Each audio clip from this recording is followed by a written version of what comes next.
Hello, everyone. This is 33rd Itchy Quarter Book Club episode. Congratulations, Shiny. Keeping this. Congratulations. It's not Congratulations. like it's not like 50 or 100. 33. To me, it works. 33. It's 33. 33. 33. It's nice. Maybe it should. I would expect like maybe some more stuff in the background. Like a rabbit goes by and says 33, or like something. So like the scene is stayed the same, so we didn't maybe like a farm tractor or something A farm tractor. to note that we've reached another milestone. That's a lot of episodes. That's a lot of talking. It is a lot of talking. A lot of reading. It is a lot of reading. Yes. Yeah. But yeah, looking forward. We have a film to show. We do have a film. That's awesome. We haven't done that in a little bit. No, that's not true. Maybe the last episode before the second to last. Yeah. Episode we did. I love Kitteridge. Are you? Oh, but this time the film will be at the end. Last time it was in the middle, wasn't it? No, I thought that was the short. No. No. Did we discuss? Did you? Wait. Yes. No, it's the short. Oh, it is the short. Okay, so the film is in the middle. It's fine. Say I'm right. good. Say I'm right. Say I'm right. You were when right. I'm right. There's no, I gotta hold on to it because I'm never right. So I'm gonna have to dance about this one. Oh my God. You read a story? Oh my Wait, God. one of our stories, Teddy? Sorry, I got really excited. I broke I'm the excited rules. too. I'm supposed to say who said something before I say it. He read a story. Which one did you read, Teddy? The short? For all our YouTube people, I wanted to say what Taddy Bidet wrote. I don't want to freak anybody out. I also read a story. He read Cathedral. Cathedral. Wow. I'm impressed, Taddy. I am very impressed. cool. Nice. He read it before ages ago. He already did it. But he read it again. Oh, Teddy. Look at that. So He said that. I swear to God, those pictures moved a little bit on the wall. On the wall. Yeah. It's a time warp cat. The time warp cat. It moves like he says. I read the story. Like, dun dun dun. I love rereads. That was one of the first things that Itchy and I talked about. Rereading. He was. No, I don't only believe the worst about you. You tell me the worst about you all the time. You are training me to think the worst about you, Taddy. Yep. I'm just doing what you made me. No, but one of the first things Itchy and I talked about was he told me to read Blackwater, and I was like, that sounds like my kind of thing. So I will absolutely read it. And then he said about how he rereads books, and I was like, I buy so many books that when I read them, they leave my house unless I'm really connected to them in some way. Yeah. I was like, I very rarely reread stuff. And now I'm like, well, I have to keep these books. These books are important. I must possibly revisit them at some point. We'll see. You know me. I think a reread could be, especially a reread during a different time of your life. That's true. Your perspective can change. Yeah. I always get something different from, very rarely that I reread it and go, oh, okay. Like I read this one. I reread this one and I didn't see it. There was like thematic stuff in the story, Richard Matheson, that I didn't pick up on or I forgot about. That was that was hovering in the background with him. Anyways, I don't want to get ahead of myself, but that was as a result of a reread. So yeah, one of the few books I have reread of the novels that I've read. I read a book that I had originally read when I was like 12 or 13. Yes. And I definitely have changed as a person since then. Yeah. Because when I read that book, I thought it was the greatest love story ever. And then when I reread it, I was like, this is some shit. I've always heard, the biggest reread, I guess one of the examples of people rereading a book, an older book, and then getting a different perspective is Catcher in the Rye. A lot of people read Catcher in the Rye later in life, and they're like, "This is a bratty little asshole." Okay, Taddy, that's a good example because I knew the story of Lolita, and as a teenager, I was really intrigued by it. As an adult, I was just grossed out by it. I was like, I started to read it because I had like a whole list of classic books that I wanted to read. I probably got a chapter in and I was like, nope, I cannot do this. Lolita is like Pinocchio, but with a doll. No, but without. What? I think of Lolita like Pinocchio. Like, I mean, Pinocchio surely doesn't have as much of a sexual undertone, though. Or overtone. Or just tone. Just tone, half tone. Partial tone. I'm just teasing. I just thought of that just now. About Pinocchio. That's just It's just something that came to mind. I didn't mean to vocalize that. Yeah. Right, okay. Well, I know it's getting bigger. This is the phallic illusion. Stop it. I'm sorry. No, sorry. Just stop it. Sorry. Just stop it. See, it's the Velva. That's what happens. It's the Velva. This is why we can't have Velva in book club. Yeah, we're just too feisty. Should we talk about Richard Matheson? I think we should. Okay. We gotta make it's good. This is a cool bio because it's gonna has a lot of connections to popular culture. So. So Richard Matheson was born in 1926 in New Jersey to Norwegian immigrants. But they divorced when he was 8 years old, and he was raised in Brooklyn by his mother. His early writing was influenced by the film Dracula. And he published his first short story at the age of 8, which is pretty cool. That's cool. He went on to serve in World War II. He went to Europe, and that formed the basis of his 1960 novel, The Beardless Warriors. In 1945 or 49, he came back from the war. He was able to go to university on the GI Bill, and he got a journalism degree from the University of Missouri. Oh, that's so cool! Journalism. I didn't know. Yeah. I just didn't know if he had a background like that. So that's news to me. Yep. But then in 1949, after he got his degree, so he moved to California, and that kind of proved to be like the best thing for him, because in moving to California, he was a writer of what I would class as genre fiction, sci-fi, fantasy, horror.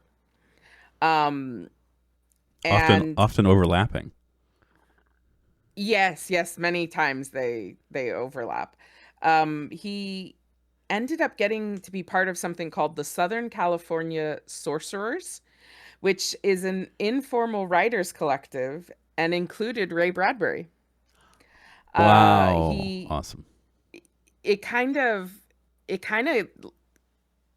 pushed his career.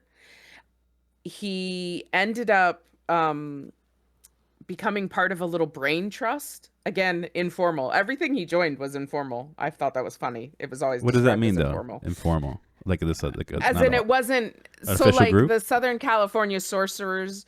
They called themselves that, but they weren't like an official group. They were just a bunch of guys who hung out together who were writers. And with this informal brain trust he was a part of, it was kind of just Rod Serling, who, if you're as old as me, you know from the Twilight Zone, because they replayed all the old Twilight Zone episodes in the 1980s. But Rod Serling used this like group of authors to help him, come up with his stories for the Twilight Zone. There is also a tie because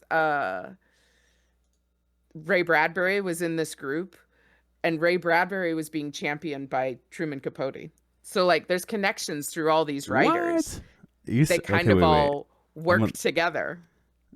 So in this unofficial, informal group involved people like Ray Bradbury, Truman Capote. That's crazy. Truman Capote wasn't part of the group, but because he was championing Bradbury and Bradbury was part of the group, it kind of Legitimized the group. shared with everyone, yeah, in the group. I see. Um, I see.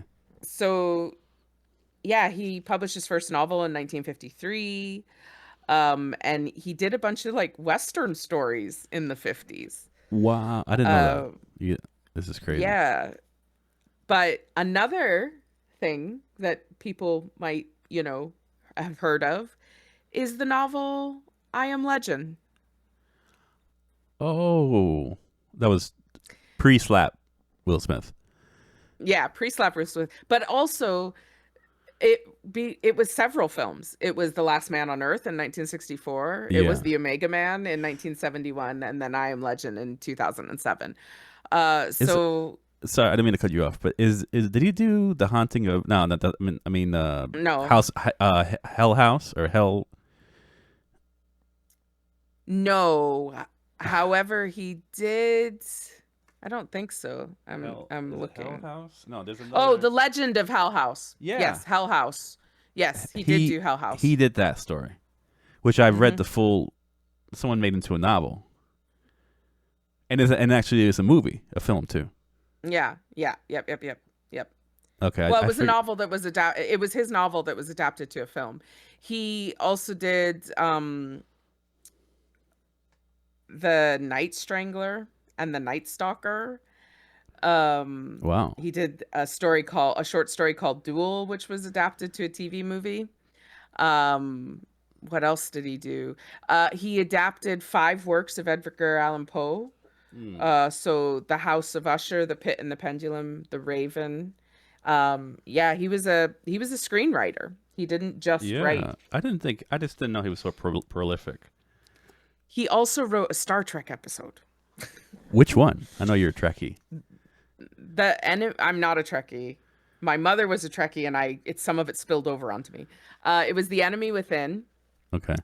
Any Star Trek which fans out here? from 1966.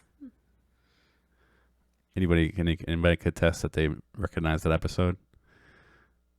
Well, so it's the episode where Captain Kirk gets split into two people, a good and evil version of himself.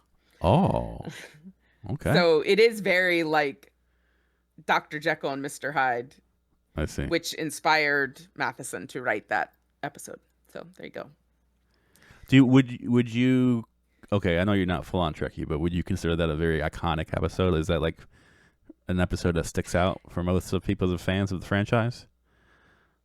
I can't say for most of the fans because I don't know, but it stuck out for me because like I had to watch all of the original series. My mother made me watch it. And it stuck out for me because even though I am Spock until I die, I like seeing Kirk in that different light Yeah, to, yeah, because he was always the hero. yeah. He sometimes was a little bit of a sleazebag, but he was always the hero. I see. I So see. So it that was it was nice to see him be outright evil. wow. Okay. So it's safe to say that his work, whatever medium he touched, like his stories stuck out more than other Yeah, I writers. think so. Like if he Because was on a team of writers, you could probably maybe his story is the one that transcends or just I would say has so. more iconic Because or like notable. also this story that we're about to read, I don't remember all of Twilight Zone that I watched because I watched a lot of it. Like I said, they kind of re-released it in the 80s. And my mom really enjoyed it, so we watched it together. Uh, Mm. but I remember this episode that this story was written about very, very clearly. Possibly because I was a 6-year-old who was riding on planes twice a year. Mm. But but this story stuck out to me absolutely. And So maybe it is true. but I, you know, different than you. I didn't get the science fiction. I didn't drink the science fiction Kool-Aid. I didn't. Wasn't in. I watched Star Wars for the first time during the pandemic. I never. I don't have. Lord. Yeah, I never. How are we friends? I'm How are we sorry. friends? I'm sorry. Well, it takes one to know one. I just never. I never got into science fiction. I mean, I just never really had an interest in that. But even from my limited interest in science fiction, I knew about this Twilight Zone episode, and I saw it. So it was like that just tells you that even I think it as a part. It's a part of pop culture. Oh, for sure. It's also one. It made it into the film of the Twilight Zone, and it also was remade in 2019. So I see. It's one of the good ones, I would say. I kind of want to. I might go on a limb and say that I would maybe want Shiner's opinion on this. What Jaws did to people, the fear it did to people on land, I think this story did to people for people in the sky. In ways, like because I'm not. It's a diff. It was. I know. It's a Jaws is not science fiction. That there are shark attacks, but to that magnitude, probably not. That's an exaggeration. The story is talks. It is a little science fiction-y, but I still think that it does evoke a fear in people. But listen, I don't want to say it for people who didn't read it. Let's go into it before. Yeah, let's start. Before we reveal too much. So the story is Nightmare at 20,000 feet. Mm-hmm. And the very first thing that struck me about this story is we find a man on the plane being told to put a seatbelt on by the stewardess. And as she walks by, the fasten seatbelt sign comes on the plane, as well as the no smoking sign. Now, all planes have no smoking signs still, but there was a time when you could smoke on the plane, and that just really shocked me. I kind of forget that too. Yeah, that stuck out. That stuck out to me too. I was like, wow, they have ashtrays, and this is during the time you could smoke in a hospital too. Yeah, which, considering all the oxygen that's running around and how that is flammable, that's quite shocking.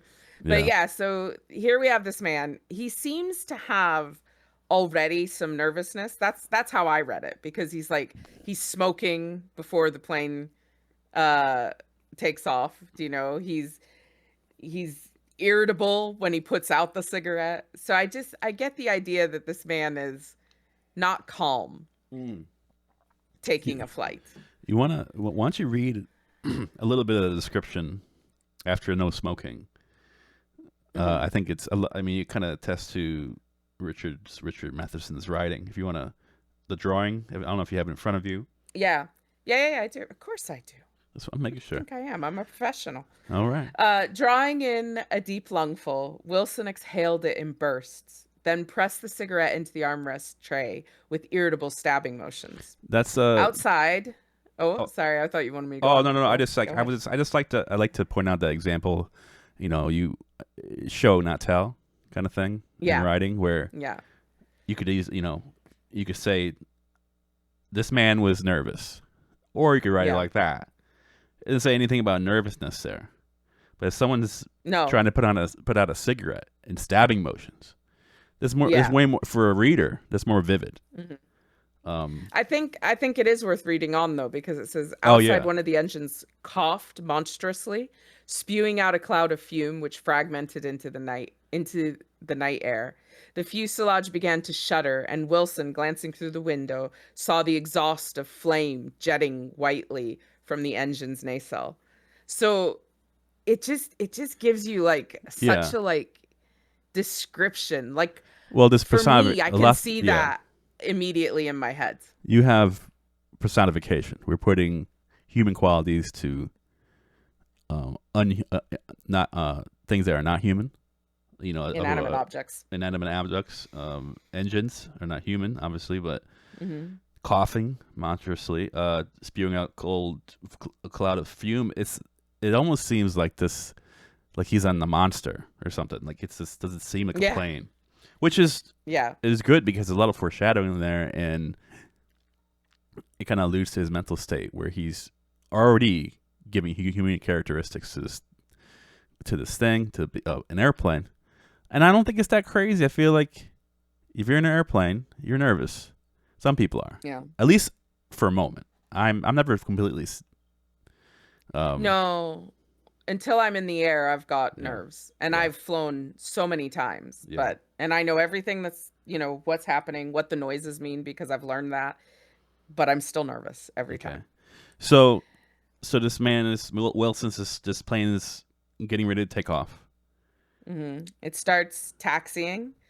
Yeah. Again, we get the description that he sat rigidly, staring at the seat ahead. He clearly is in his head about this. He's not able to relax. He was looking out the window, kind of thinking about his day, how he, that by the time it's late morning, he's going to be in the office already talking to the clients or, making the deals that he's setting out to do. But again, he's still got this nervousness. He gasps when the engines warm up and start to go for takeoff. The sound is, I love this, waves of sound that crashed against Wilson's ears like club blows. It's very visceral, the descriptions. Agreed. Also, we're learning a little bit about his mental state at the end of that, about his reason for being on the plane. He's flying to Los Angeles. It's a long flight.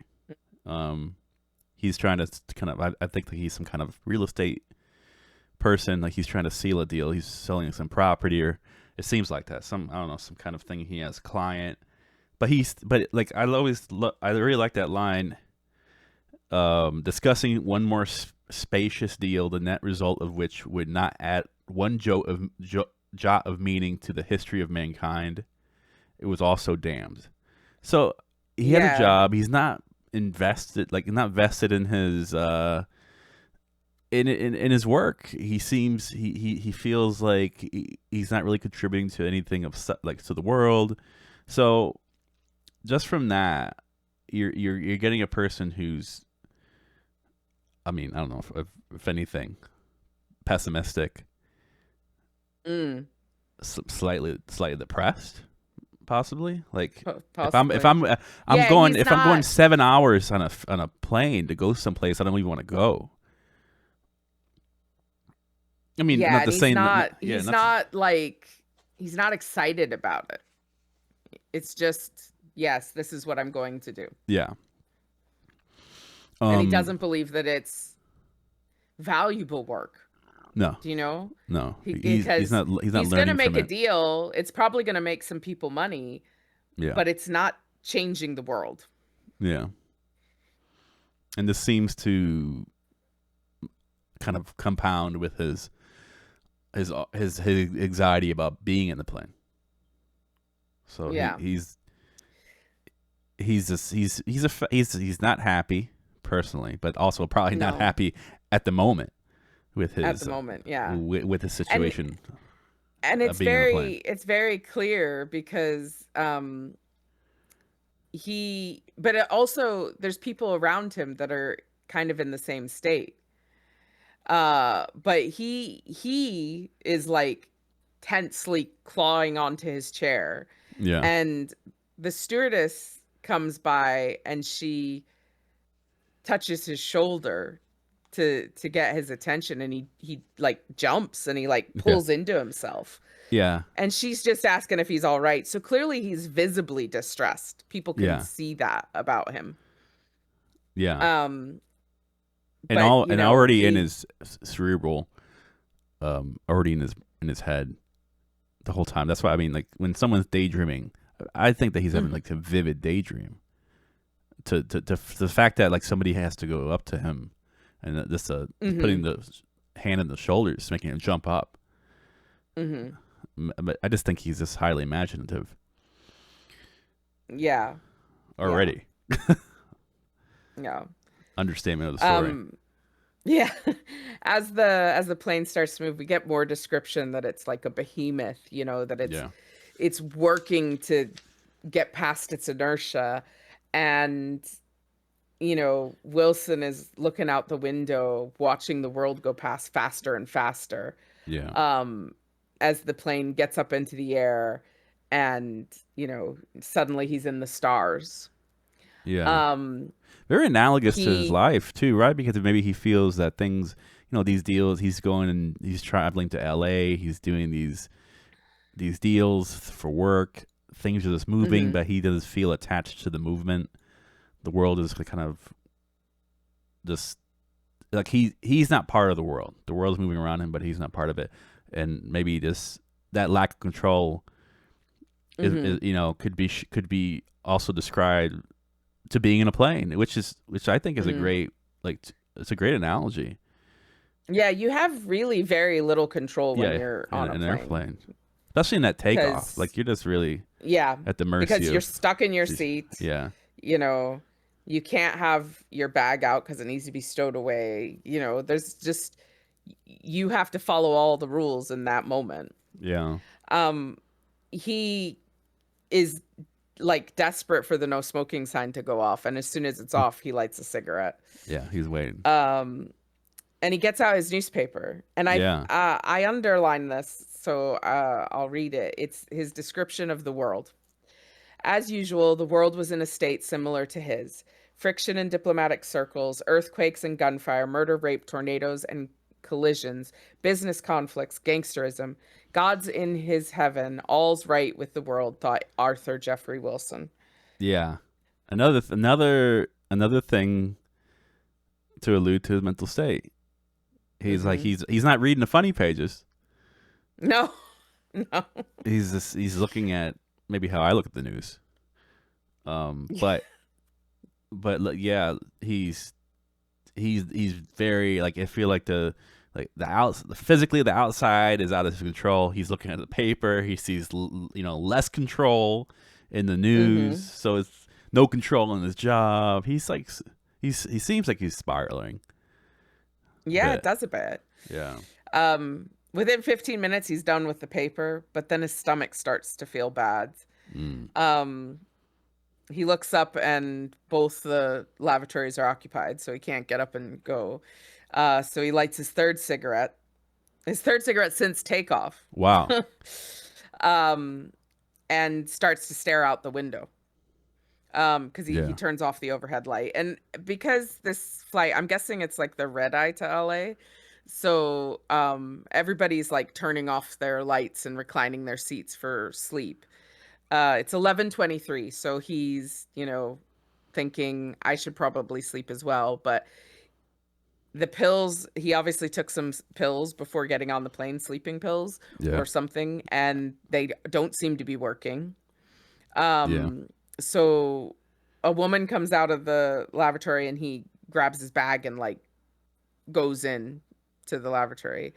Um, Assuming he got he's sick, right? He a little bit. Yeah, it says as his system as expected gave no cooperation. I don't know what that means.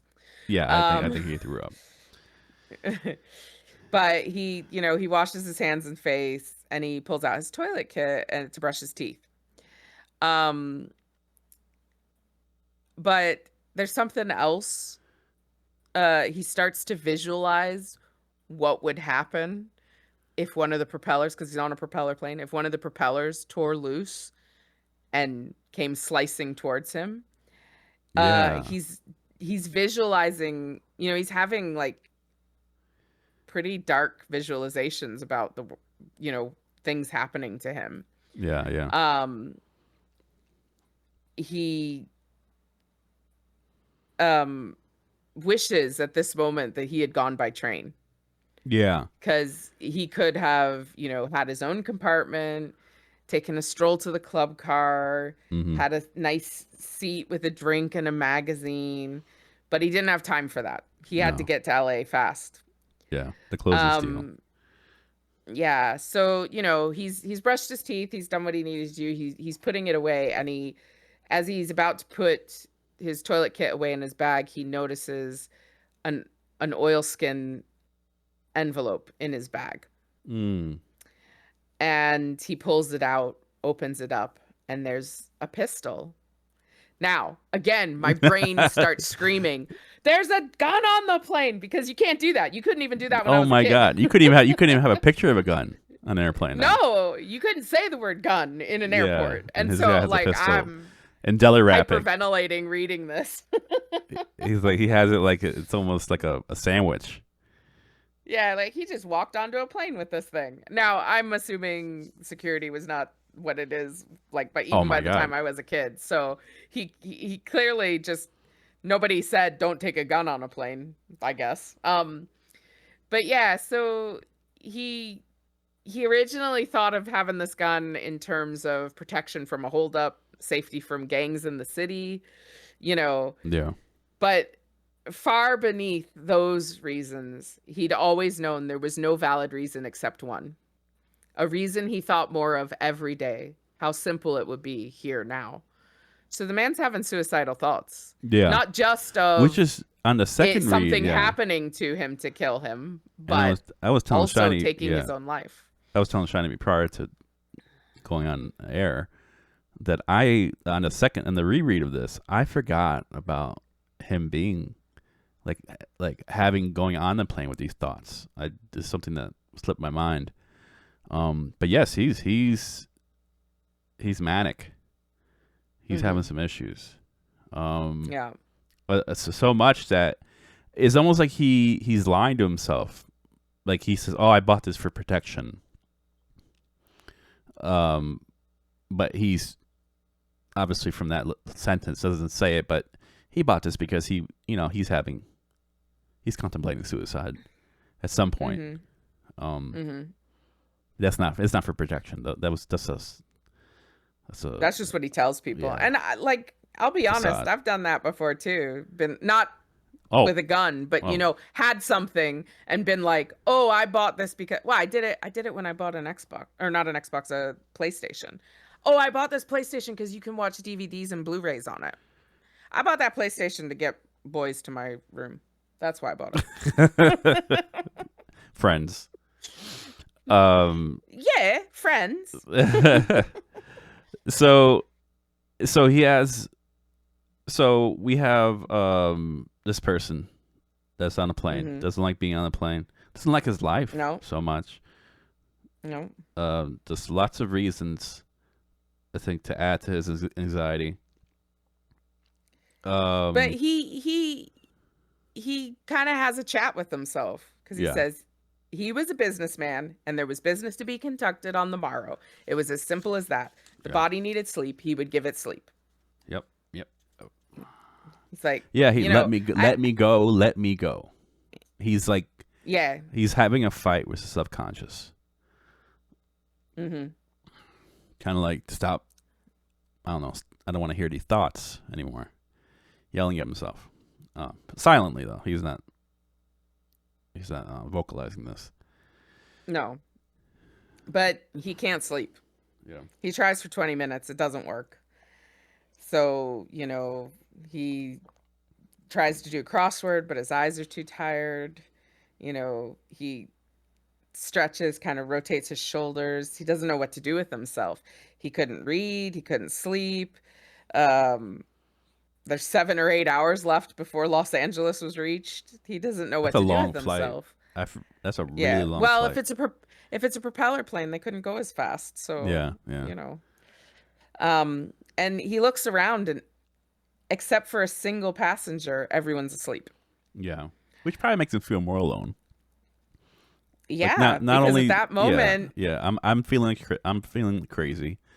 I'm having these little episodes in my head. I'm visualizing all these things, and then no one's there. Like I feel like I'm in a room. I'm in a tube full of people, but I don't know anybody, and everyone's and everyone's asleep.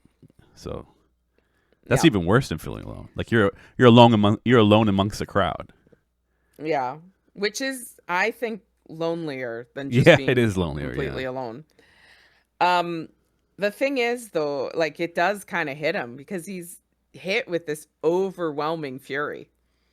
Um, he's he shoves the curtains aside because they had curtains covering the window, and just stares out, like it says, stared out murderously through the window. So he's in a fury now. I feel like he was like defiant. Like this Mm. reminded me of somebody who was maybe staring down his fear. Like, I don't care. I'm just gonna keep my eyes open during this part of this film that makes me scared, or in the past I ran away from. I'm gonna keep my eyes open in the face of danger. Like, he's almost, I don't know, like a masochist at that point. He wants to kind of he wants the abuse, in terms like he knows, like, it's like if his brain's abusing him, he wants more. He's like, okay, you're scared of the plane, you're scared of being in the sky. Let's open this window up, or not open this window up, but let's look out the window, stare it down. Hmm. I kind of, it just felt more like he was like wanted to sabotage himself a bit. Yeah. Well, it's interesting because the I did it again. He says, here Teddy he keep count. was, he thought, 20,000 feet above the earth, trapped in a howling shell of death, moving through polar night toward, and then it stops because lightning strikes. Oh man, Um, just to add so to the now they're terror. flying into a storm. Yeah, great. I think he manifests that. You think so? You Yeah, think he's like, ma- he like he controlled the manifested weather that with his clearly. mind? Yeah. No. I meant like I just felt like it's like, okay, like his to make matters worse, we're gonna have a thunderstorm on top of your anxiety. So you see Have lightning. you have you ever flown through a thunderstorm? I think I did one time. It was weird. It's We didn't not get fun. Yeah, I know. I didn't experience turbulence or anything, but from it. Oh But no, we had yeah. turbulence because it was like little drops all of a sudden because the pressure changes in the air, Oh, and I the see. plane is held up by pressure, I see. and the pressure of the air going over and under the wing. And so if you get hit one of these little pressure drops, the whole plane just chunks down. It's terrifying. I don't recommend it. Okay. So he's looking out the window. It's starting to thunder out, lightning. Yeah. He's already feeling like hell. Well, we get this short but very important sentence. Wilson was a bad flyer. Yeah, of course. No shit. And his seat is next to the emergency door as well. Yeah. Which causes he has this thought about maybe it opens accidentally and sucks him out of the plane. Hmm. He clearly keeps having these intrusive thoughts. But as he's looking out the window, he thinks he sees something. Yes. What does he see? Something is crawling on the wing. Wow. Um, he thinks maybe it's an animal, a Yeah. dog or a A cat bird or or a something. bird, something that was on the plane before it took off. He says the poor animal would be deranged with terror. Hmm. But then how is it holding on? He's very confused by this. A plane's wing It's is very smooth. and this thing is holding Um, on. but then the lightning flares again, and he sees that it's actually man-sized. It was a man, Yeah. not an animal. Um, no. Uh, he thinks this is impossible. Yeah. How could this even be?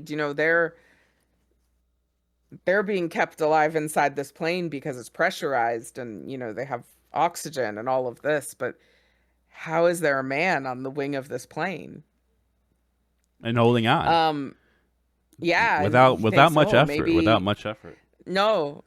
He's like, maybe it's a mechanic that accidentally was on the plane as it took off.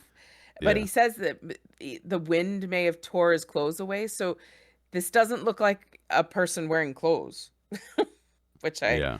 was like, oh, okay. But he calls for the stewardess, as you would do, right? You know, you see a man on the wing of the plane, you're like, Yeah, oh shit, I he's gotta hitting tell that button, somebody. hitting the bell. So he calls the stewardess over. She comes running because, you know, one of her people under her care needs something. And he's like, there's a man out there. And she looks and there's nothing. Yeah. How does that make him feel? He kind of like thinks, oh, well, okay, I must have made it up, but he's not sure. Like, Yeah. he questions it himself, and then he sees this teenage girl across the aisle just like staring at him like, what the fuck, man? Exactly. Yeah. So And the stewardess, he's got, you know, it was like his reaction was so, I guess, dramatic that it woke up people. Well, woke up that girl, yeah, at least. it woke up that girl. And, you know, but now he feels looked at by people, right? And he's Yeah. like, oh, I've acted crazy. I need to Chill out. settle down. Yeah. So the stewardess asks him if she can get him anything. He just says a glass of water. So she goes off to get it. And he, you know, turns away so he can't see the girl staring at him. Yeah. And not to mention that it said, like Richard Matheson said, that it was a jabbing finger. So he was like, he was just pressing this thing. Yeah. So I don't know. That must have, I would have, even like hitting it, like the button would make a noise without even a sound. I'm sure there's some kind of, like, he probably woke up multiple people. And it's an older probably. plane. Well, so and he's loud, right? Yeah, he's yeah. shouting. Yeah. Oh, yeah. That's adding a lot more stuff. It's like, I think it's his movements, it's his voice. Yeah, and he stood up too. So he stood up and starts shouting and starts pressing on the button. Like, it's very clear that he made a commotion. Yeah. Yeah. Which is also why the stewardess would have come running straight away, because a lot of times on flights, the cabin crew isn't just trying, like, they're not there to serve you drinks, really. They're there to make sure everybody on that plane is safe and to keep the peace. Yeah, yeah. Because if one person freaks out, then everybody freaks out. Yeah, yeah, yeah. So, you know, while we kind of have this view of them being like wait staff in the air, that's not really their role. That's kind of a persona that is put on, and I guess maybe more in this time it was closer to their role. I guess things have changed quite a bit since the time when you could smoke on planes, but still they're there to kind of keep everyone calm as well. Yeah. So, you know, he's thinking about this and he's like, was I having visions? And he's like, no, I saw this. I know there was someone there. It says he knew that clearly, that there was a man on the wing. So, and then he's thinking about Jacqueline, a woman, and what she would be doing if she were there beside him. Yeah, who is that? I was wondering, like, is that his wife or some love interest? I'm gonna guess it's his significant other. Yeah. So I think it's his wife, because then it says, what would his sons think? So maybe it's his wife, and he's thinking about his family. And, you know, it upsets him. You know, I don't know if you've ever had moments of kind of thinking that maybe you're insane, but it's really upsetting to have that thought about yourself. And I think he's like, because it says he felt a dry sob threaten in his chest. He thinks about his family, and then he thinks about the fact that maybe he's crazy, and it gets to him. Yeah, because I think it's at that point, he just seems like someone who has maybe bought into the facade of like having a, you know, house and a wife and all this stuff and a family, and he knows that, like, oh, if I'm crazy, or, you know, if I'm having these visions, what does that like say about my life, or like would they put me away? You know, this is back then, before mental health has made leaps and bounds since, but am I going to be put into a mental hospital? Or am I going to like am I going to be the talk of the town? Am I going to put shame on my family's name? So stuff like that. I can see that, he's obviously I would assume that he's done well for himself. He's traveling across the country to close a deal. He seems like a business person. He has the money to afford to fly back then, which would probably be a lot. It's not a luxury that everyone has. So I mean, so this if he's having these visions, he's questioning his mental state. That all that can go. So there's a lot of like I can see that being an issue. Another thing on top of his very real fears. Yeah, he the stewardess brings back his cup of water and tells him, if you need anything, just ring. He hears behind him that the stewardess is talking to one of the passengers, and that kind of upsets him. Like he gets a bit of resentment because I was wondering what that meant. Like, well, I think because he realizes that it might be about him. Oh, I see. He's just made a scene, and now the stewardess is having to talk to another, like maybe that person like grabbed the stewardess's arm as she went past and went, "Hey, what's the deal with that guy?" Yeah. Like on planes, it confirms, even it confirms that he made a spectacle of himself.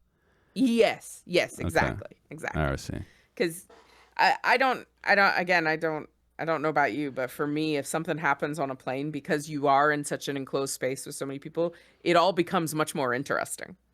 I once saw a couple having a fight, and it was like I was watching TV. And I don't actually care about that couple, but like, I'm stuck on this plane with nothing to do, so I'm like, or exactly, or even like I've been on planes where I see someone crying. So I'm like, what are they crying about? Like, what's going on? Like, it is true. The person on the plane crying. Yeah, but I'm saying that's like I see that like I feel like everybody's because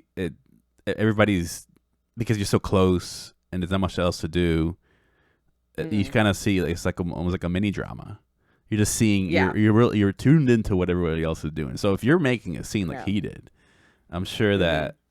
Not only that people are noticing him, but they're almost like they're keeping their eyes on him, too. Yeah. Oh, for sure. If I see someone who looks really nervous on a plane, I am obsessed with watching that person after that. Yeah. Same here. Like what's happening? Why are they that nervous? Do they just not like flying, or is something else going on? Yeah. What are they doing?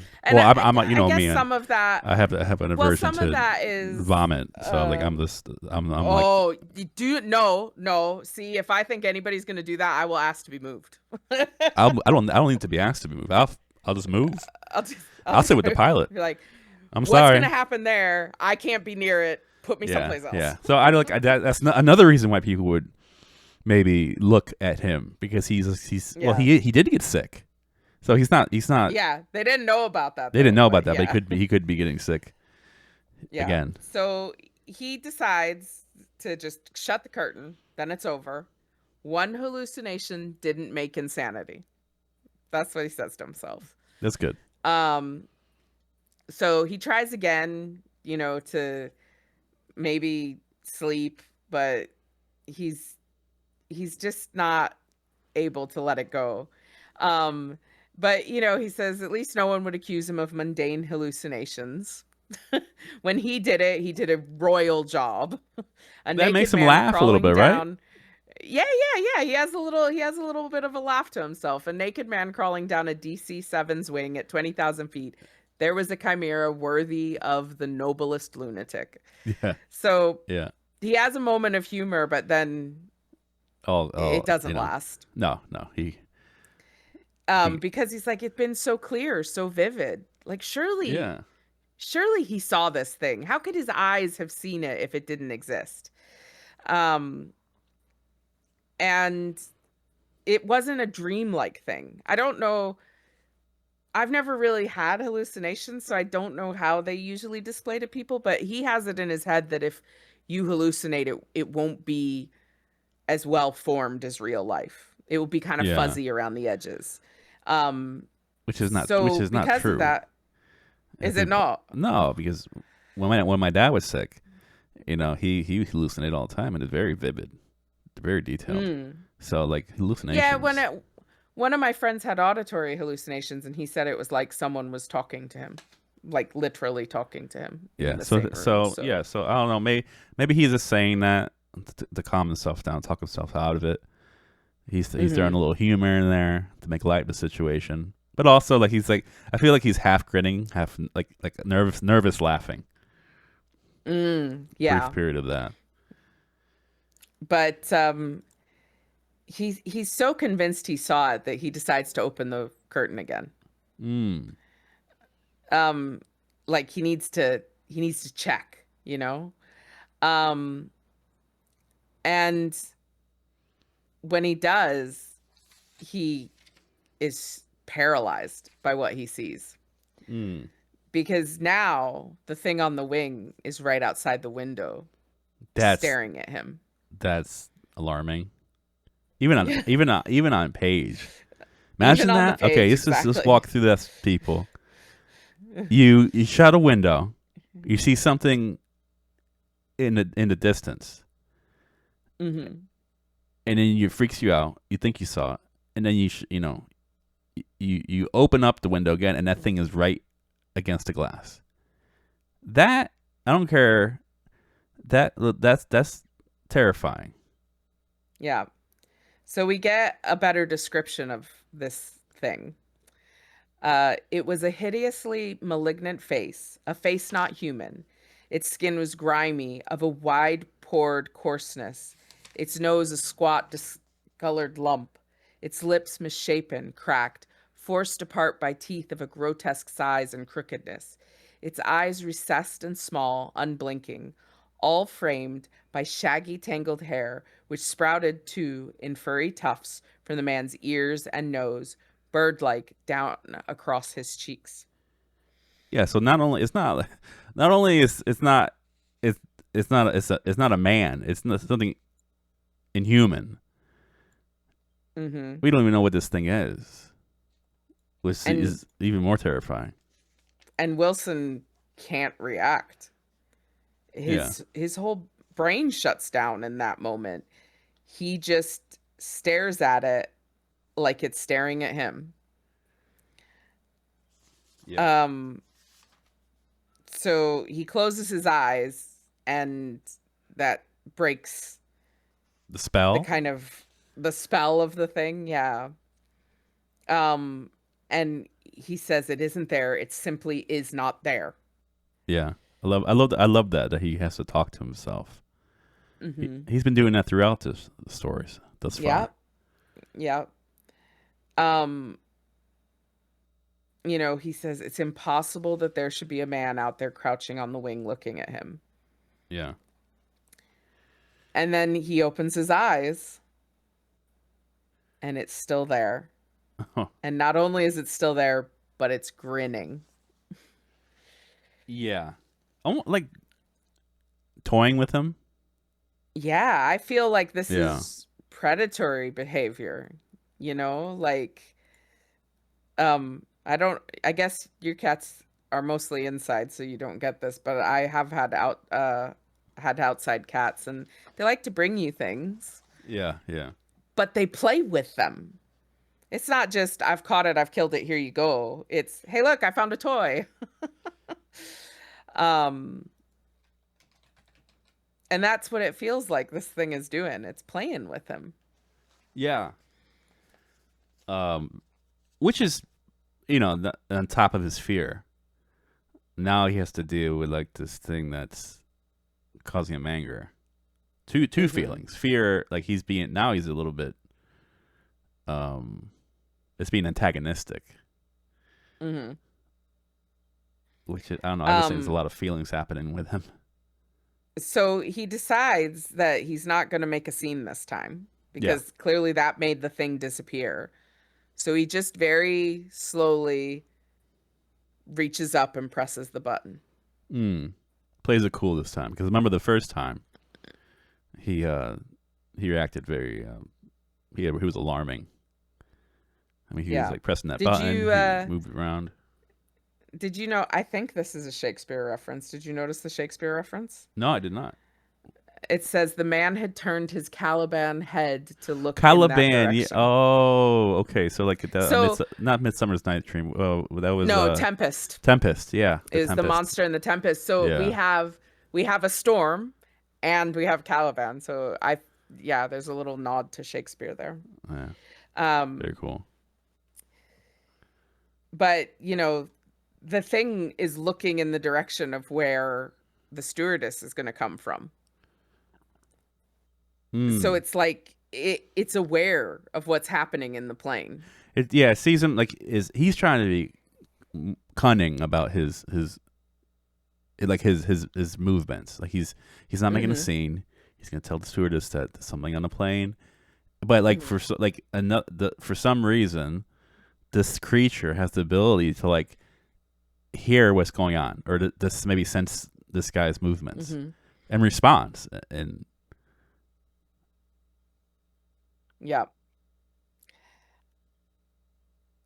what does it do? It's at that point that the stewardess is coming up, and he's thinking in his head, hurry, hurry, hurry. And then within a second, it's gone. After the thing looks down, it leaps and is gone. Yeah. But not without smiling with cunning, with a smile of monstrous cunning before it leaps away. Wow. So the stewardess gets there, and of course, it's gone. Not only is it scary, it's a brat too. Yeah. I mean, that's probably why I like it. But yeah, of course, the stewardess is like, why did what is it? What do you need? And he immediately backpedals. He's like, I'm sorry, it's nothing. I apologize. And I guess like first time she's really concerned something's wrong with the man. Second time she's like, what is it? And and I was thinking about that passage as well, because okay, if you're it's a 7-hour flight, but if you're a stewardess, they're only like a couple hours in at the most at this point. Yeah, but I'm saying like, I think whenever I see if it's a red eye and people are sleeping, you're not going to be working that much. They're probably maybe taking naps. They often take naps, and or they're doing like they know, like maybe they're tired and they're like, okay, at least for this little duration, I'm not going to be required much. So just to have this one guy in a red eye of all the people there wanting them, it's like, oh God, why can't I just had a long night. I didn't feel like I'm going to work today, but I know that I was anticipating this flight. It's going to be less, this less stuff going on. I could just kind of bow out. I could sit in this corner and sleep, but I have this one guy grabbing, ringing me in 2:00 in the morning for nothing. So I could understand. Like I could sense, or I think that her annoyance is implied. Yes. One thing I will say at this point about Matheson is he's very good at letting you know people's state of mind without stating it. Yeah. By their actions. And you mentioned that at the start, but yeah, he describes the situation in such a way that you know how these people are feeling, even if he doesn't say it outright. So yeah, the plane is like kind of twisting wildly, and she's like standing there trying to like hold herself upright. And she's like, okay, well, if you need anything. And he says, yes, thank you. Are we going into a storm? And she says, just a small one, nothing to worry about. So maybe because he asks her this, maybe she thinks he's just freaking out because of the storm. Yeah, and that's a good read, Shiny, because I feel like she's responding in a way she already sees this, like she senses that this person is nervous, just based off his behavior previous. And she's like, I feel like maybe she is nervous for this. Like even if she was nervous about the storm, she's not going to let him know that. Yeah, She's gonna exactly. It's downplay. her job to stay cool Yeah, in the face of this kind of stuff yeah, because she's a professional. yeah, and that's her job. So That's her he's job, exactly. he's like, even if it's maybe the pilot is telling her that we're gonna have a lot of turbulence and people are gonna freak out, knows that he's already on the cusp of insanity in terms, or nervous breakdown in a way, Yeah. for being, this, or being And sick, or and he believes her to probably have already made a decision about him yeah. Well, I because it mean, like, says yeah, he like felt certain she already thought him mad. yeah, yeah, Um and he looks back out, the window because she's walked off.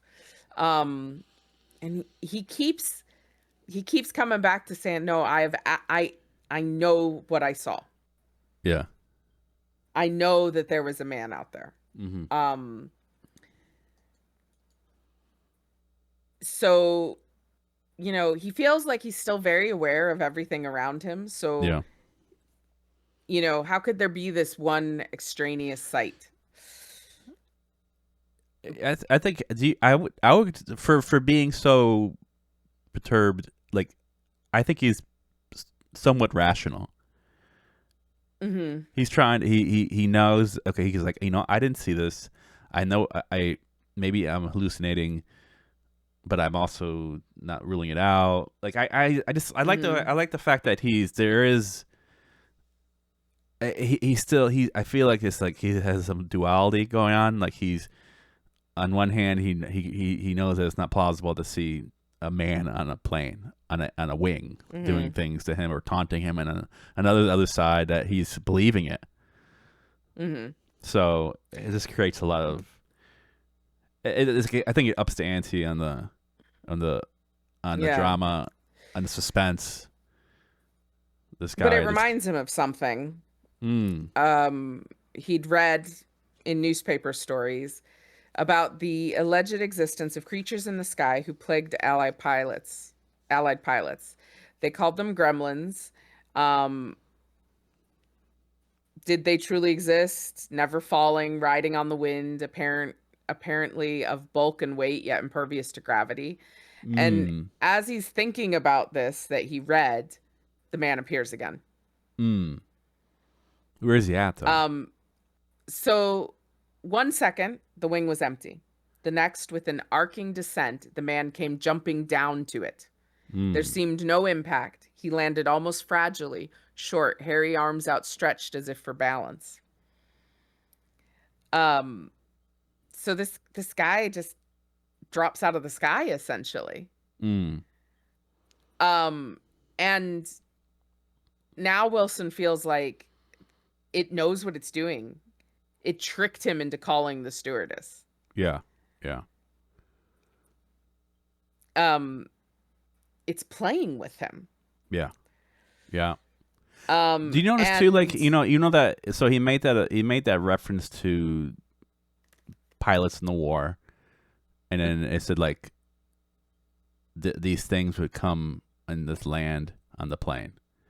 It's just Mhm. weird that right after that description, instead of being on the plane or being on the wing, this thing just drops out. So it was like, I feel like it was like he Do you manifested think, that, yeah. yeah, It's like he made a reference, and then now this thing is doing what these, I guess, these pilots were seeing. So it's just weird how that, like, do you, it happened do you right think after. that do you think that leads to it being do you think that like is makes it lean towards it's a hallucination? I think so. I mean, I would, like, why would it? I just think it's weird that he made a reference, and then now the thing's doing exactly what he thought it was, like, I, he was describing it. I Before, I agree felt with the you. movements, for the most part, Too every time we similar. saw, every time we seen this creature, it was just on the plane. It wasn't doing anything. It wasn't jumping. It was just Mhm. kind of sitting there. It may have went closer to the window, but that's the fact that it Mhm. jumped down is very similar to what he thought the pilots were looking at, like what these Mhm. gremlins. So I just thought like, okay, this has to be a hallucination at that point. Like, why would it? Yeah. If I was like, yeah, I thought I saw something, and I heard about this thing in Africa where people were doing some kind of uh, religious, maybe like some voodoo, something along those lines, and then like these these creatures would come and they had like a red stripe on their head, and then all of a sudden, the my vision had the creature has a red stripe. Like I feel like at that point, you're creating something. Yeah. Yeah, I didn't notice that Yeah, no, before. that I didn't notice that before, but now that you say it, I'm like, yeah, that absolutely, Yeah. it wouldn't have happened like that if he hadn't Yeah. been manifesting it. Yeah. So So, but he thinks maybe he can get the girl across the aisle if he was like quiet, and she could maybe get across the aisle before the thing disappears. But then he knows that it would just jump away. It would just jump away. mm, Um so he wishes that he could take a picture of it. Just yeah. just to get proof. Just to get proof. Um and he leans in close to the window because it's doing something on the wing, Oh, and he's trying to see what it's doing. this part got me. So um he sees, he can only see it clearly when the lightning strikes. Yeah. um and he notices that it's squatted on the edge of the wing, and it's reaching towards one of the propellers. And even though he's terrified by this thing, he's also worried that it's about to hurt itself. And Mm, he sees it like reach out and then like pull back suddenly, and it looks like it's crying. And he's like, he's lost a finger. mm, But it immediately reaches towards it again, and its fingers intact. mm. And then Um you get the impression that the thing is toying with him again, again. like a little like a Um child, like almost like my cat, like, on the table trying to with a glass of water, pushing it Yeah, to the pushing edge. it towards the edge. Yeah, exactly. Same thing. Um, but he's like, how could this be madness? Like, because he thinks of it as it must mean something if it's madness. And so he's Yeah. like, what self revelation could this farcical little horror possibly bestow on him? And it's funny because I don't know that I would think that. If I thought I was going mad, I'd just be like, well, there's no reason. That's it. It's just insanity. But he thinks that it must mean something if he's going mad. Yeah. So you But feeling he like he's making watches. these like he's trying to be rational about his psychological state Mm, and saying like, oh, this must have that this symbolic. These things that I'm seeing these things, but maybe it's which I think it's he's not wrong. mhm. If I was maybe going through something, I would think I would be watching or making up. If I was scared of if I was in my house and I thought people were breaking in my house and maybe I would be imagining hearing people walk outside my window, Yeah. stuff like that. Yeah. But um, let's go on.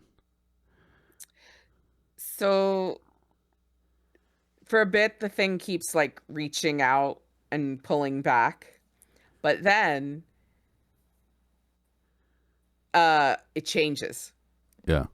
Instead of trying to reach the propeller, instead of being interested in the propeller, it sits across the engine cowling and is worrying the plate that's over the top of the engine, Mm. and it's trying to get its nails beneath it. And Wilson, without even thinking, pushes the button for the stewardess again. Yeah. Because now And it's he hears not. her coming. Now it's not like it was before. It was his. That was his. This thing was touring with him. Now he's touring with the whole plane. Well, yeah. Now he It's not putting everybody in jeopardy. Causing, danger to everyone on this plane. If he turns off the engine, then how do they stay in the air? Yeah. Like a plane can stay in the air on one engine, but through a thunderstorm, it's probably not the best, right? So, she comes, of course, the thing, he thought maybe he'd got it because it was distracted, but at the last second, it jumps away. And, he's, flying into the air, almost like he's pulled on strings, this creature. Yeah. And he says to the stewardess, so the stewardess comes up and says yes, and he says, "Will you sit down?" And she's like, "What?" Like, he's very stern. He just asked her, "Please, please sit down." So she sits down. It's very odd. This is not what she should be doing, right? But she asks him, "What is it?" And he said, "The man is still outside." And she just stares at him. He says, "The reason I'm telling you this is that he's starting to tamper with one of the engines." And she looks towards the window, and he's like, "No, don't look. He isn't there now. He jumps away whenever you come here." Oh yeah, he sounds crazy. Cat shit. Yeah. And he realizes how crazy he sounds, because it says a sudden nausea gripped him as he realized what she must be thinking. And he realized what he himself would think if someone told him such a story. A wave of dizziness seemed to pass across him, and he thought, "I am going mad." And he says, he takes this into account, and he says, "Look, if I'm not imagining this thing, the ship's in danger." And he's like, "I know you think I've lost my mind." Yeah. Did you notice that? Go ahead, I don't know if this stuck out to you, Shiny. Like, he started calling the plane a ship. Yes. Yeah. At first it was a plane, and then he called it a ship. Is that another, like, why is he? I don't think that's necessarily that odd. Like, I was discussing this with some friends the other day. When I role played, we tried to speak in terms that made sense in the time period. And somebody said something about a pilot one time when we were having a conversation. And the time period we were role playing in would not have had airplanes. But pilot also used to mean someone who steers a boat. So I'm wondering if this is early in the days of commercial travel, if they still speak of things in terms of like ships. Ships. Okay. I just thought it was weird that there was a change. I don't know that for a fact. It might be exactly what you're saying, but it didn't register to me because I thought, oh, well, maybe it's just because it's, like they talk about cars having horsepower. Like we always kind of touch back to the thing that came before. Because the reason I ask is because I think that he's having, if he's having a hallucination, I think he's adding things to it. And I don't know if you noticed that when it started to involve everybody else in the plane, he took on like a hero role. Yes. Yeah. So I definitely think he sees himself. So like maybe like now instead of being on this plane, he thinks he's like someone like a captain manning a ship in a storm, and he's trying to save everybody. So like I don't know. I think it plays into his his delusions. Like he's embellishing on his role. Like because the language changed when it started to involve he's like, I must save everyone. Like this maybe like I think maybe it's implied that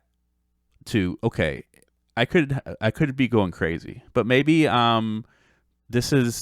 maybe the plane is having an issue.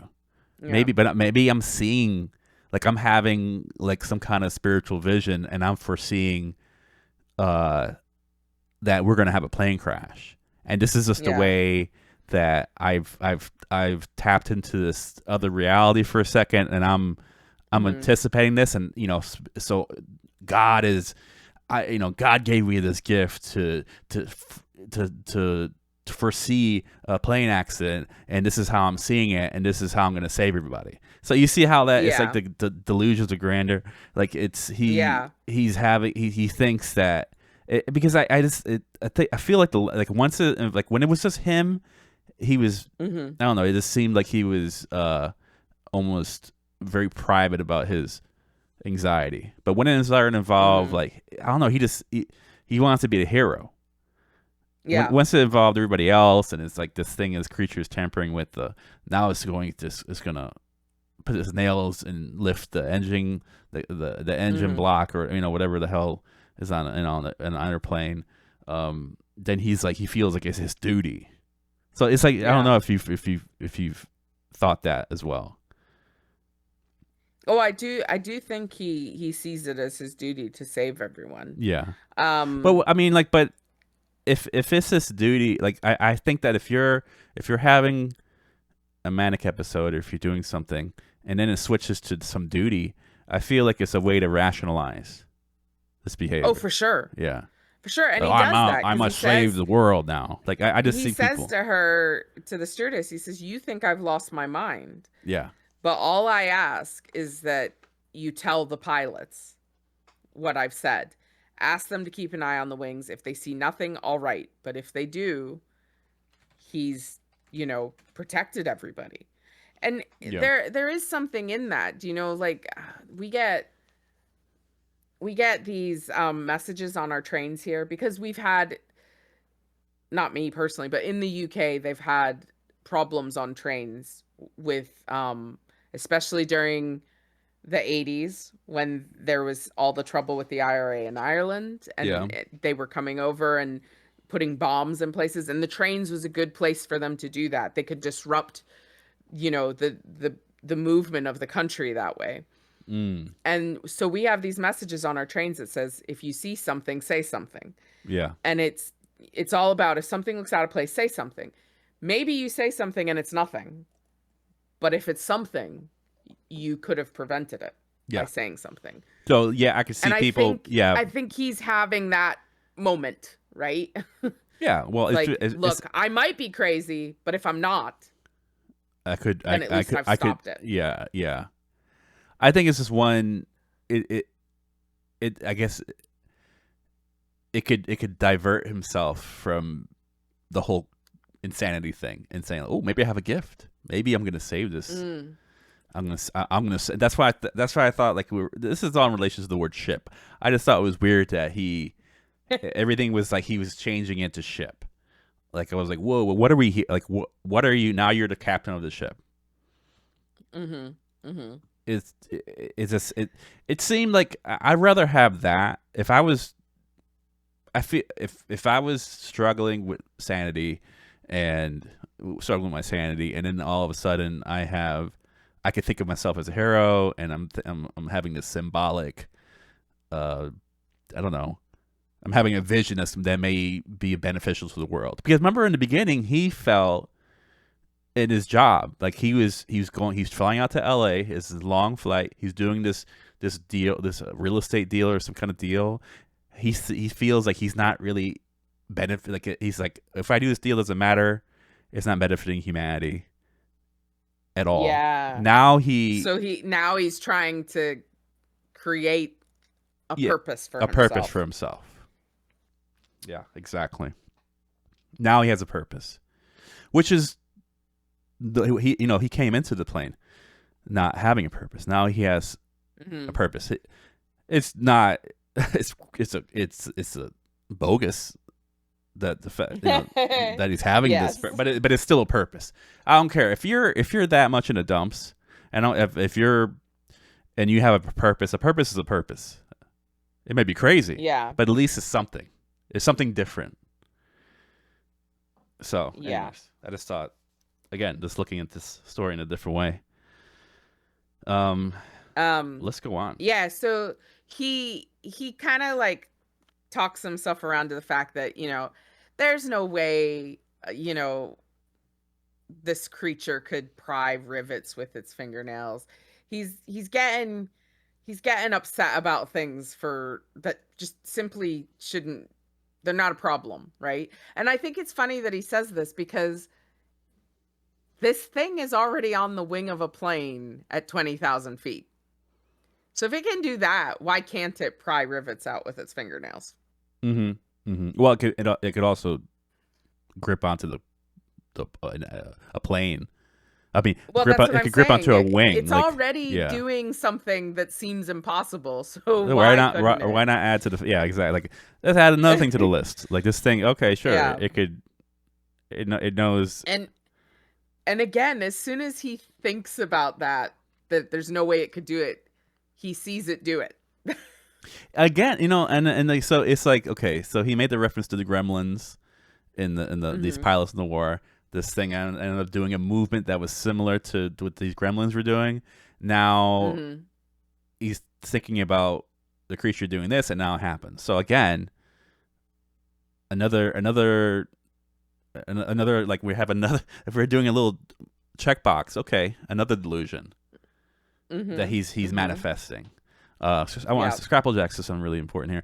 Love this. Sounds like hero's journey stuff. Yeah, he reframed it.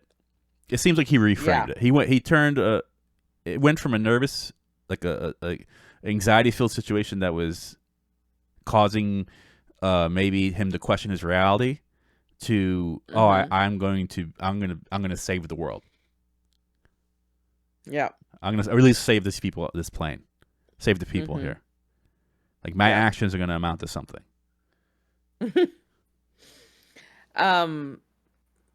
So now, like, he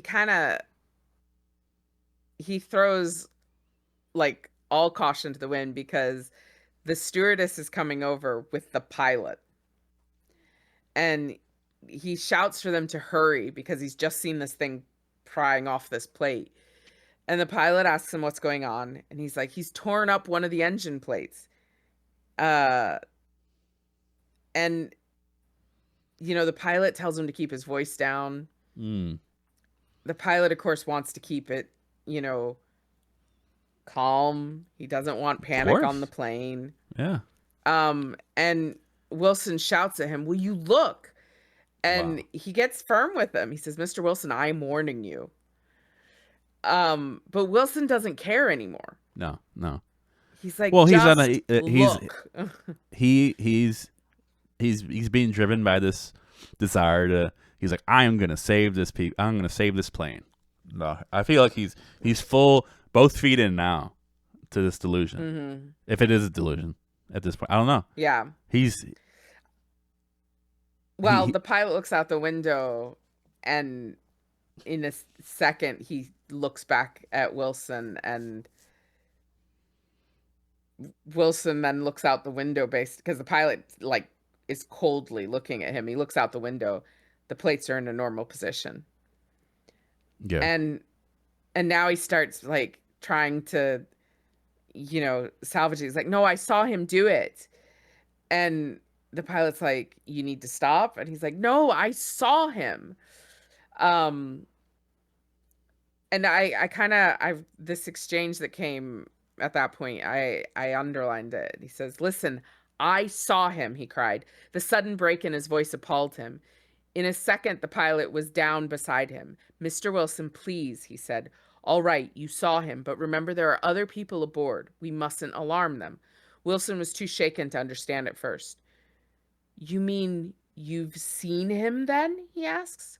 "Of course," the pilot said, "but we don't want to frighten the passengers. You can understand that." Of course, I don't want to. I don't think the pilot saw anything. Oh, no. He's just the pilot's I think saying, the pilot's just trying to appease him, to calm him. Yeah, I get that. But it works because he says, "I understand." Now he's like, "Okay, I need to behave because we have to protect the people on this plane." Well, that's all. Yeah. Not to interrupt. I'm sorry. No, I was just gonna say Wilson shuts the pilot down. Yeah. Oh. He's like, "You don't need to explain anything more to me. I got it. I'll be quiet." Because I think it's part of, if you're gonna save part of the way to save people on the plane is to not cause panic. Like you're also if you're gonna save the day on a plane, you're gonna do it so in a way that nobody notices it too.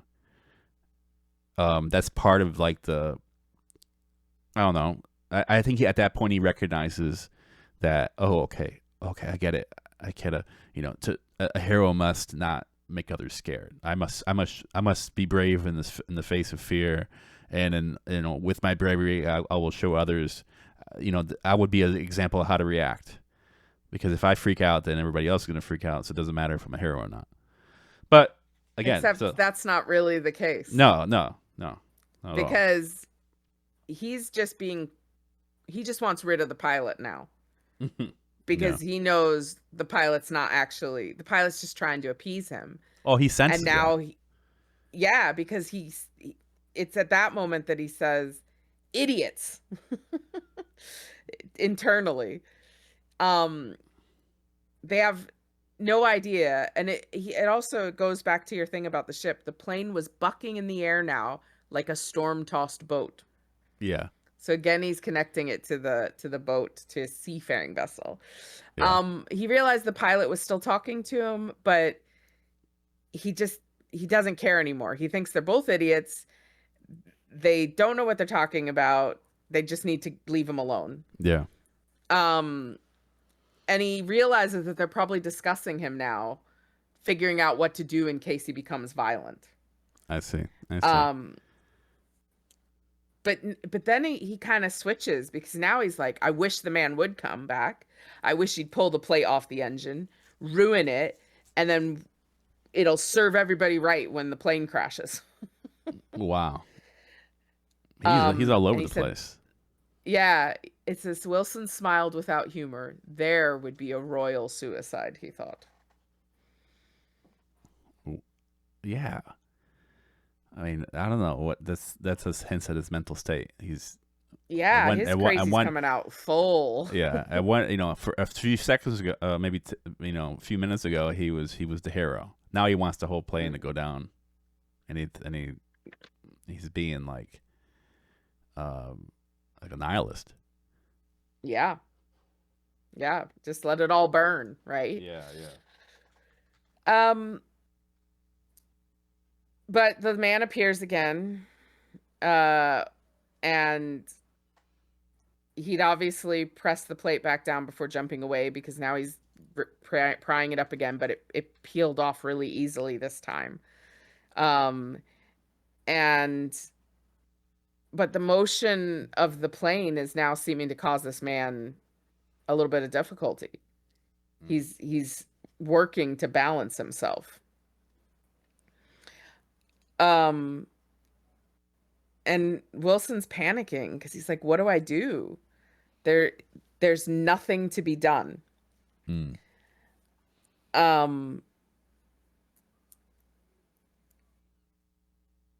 And he notices that the man on the wing, because he's watching him, right? And the pilot's reflection passes by. And he's like, man, he's almost gonna see him. And the man on the wing looks over his shoulder as the pilot passes. Again, it's like he knows what's happening in the plane, but he's not bothered by this, and he doesn't jump away, because he realizes that Wilson's now totally seen as a crazy person, so no one's gonna listen to him. Okay. Yeah. And that realization for Wilson snaps something in his brain, and he decides, that's it, I'm gonna kill this thing. And remember, he has a gun.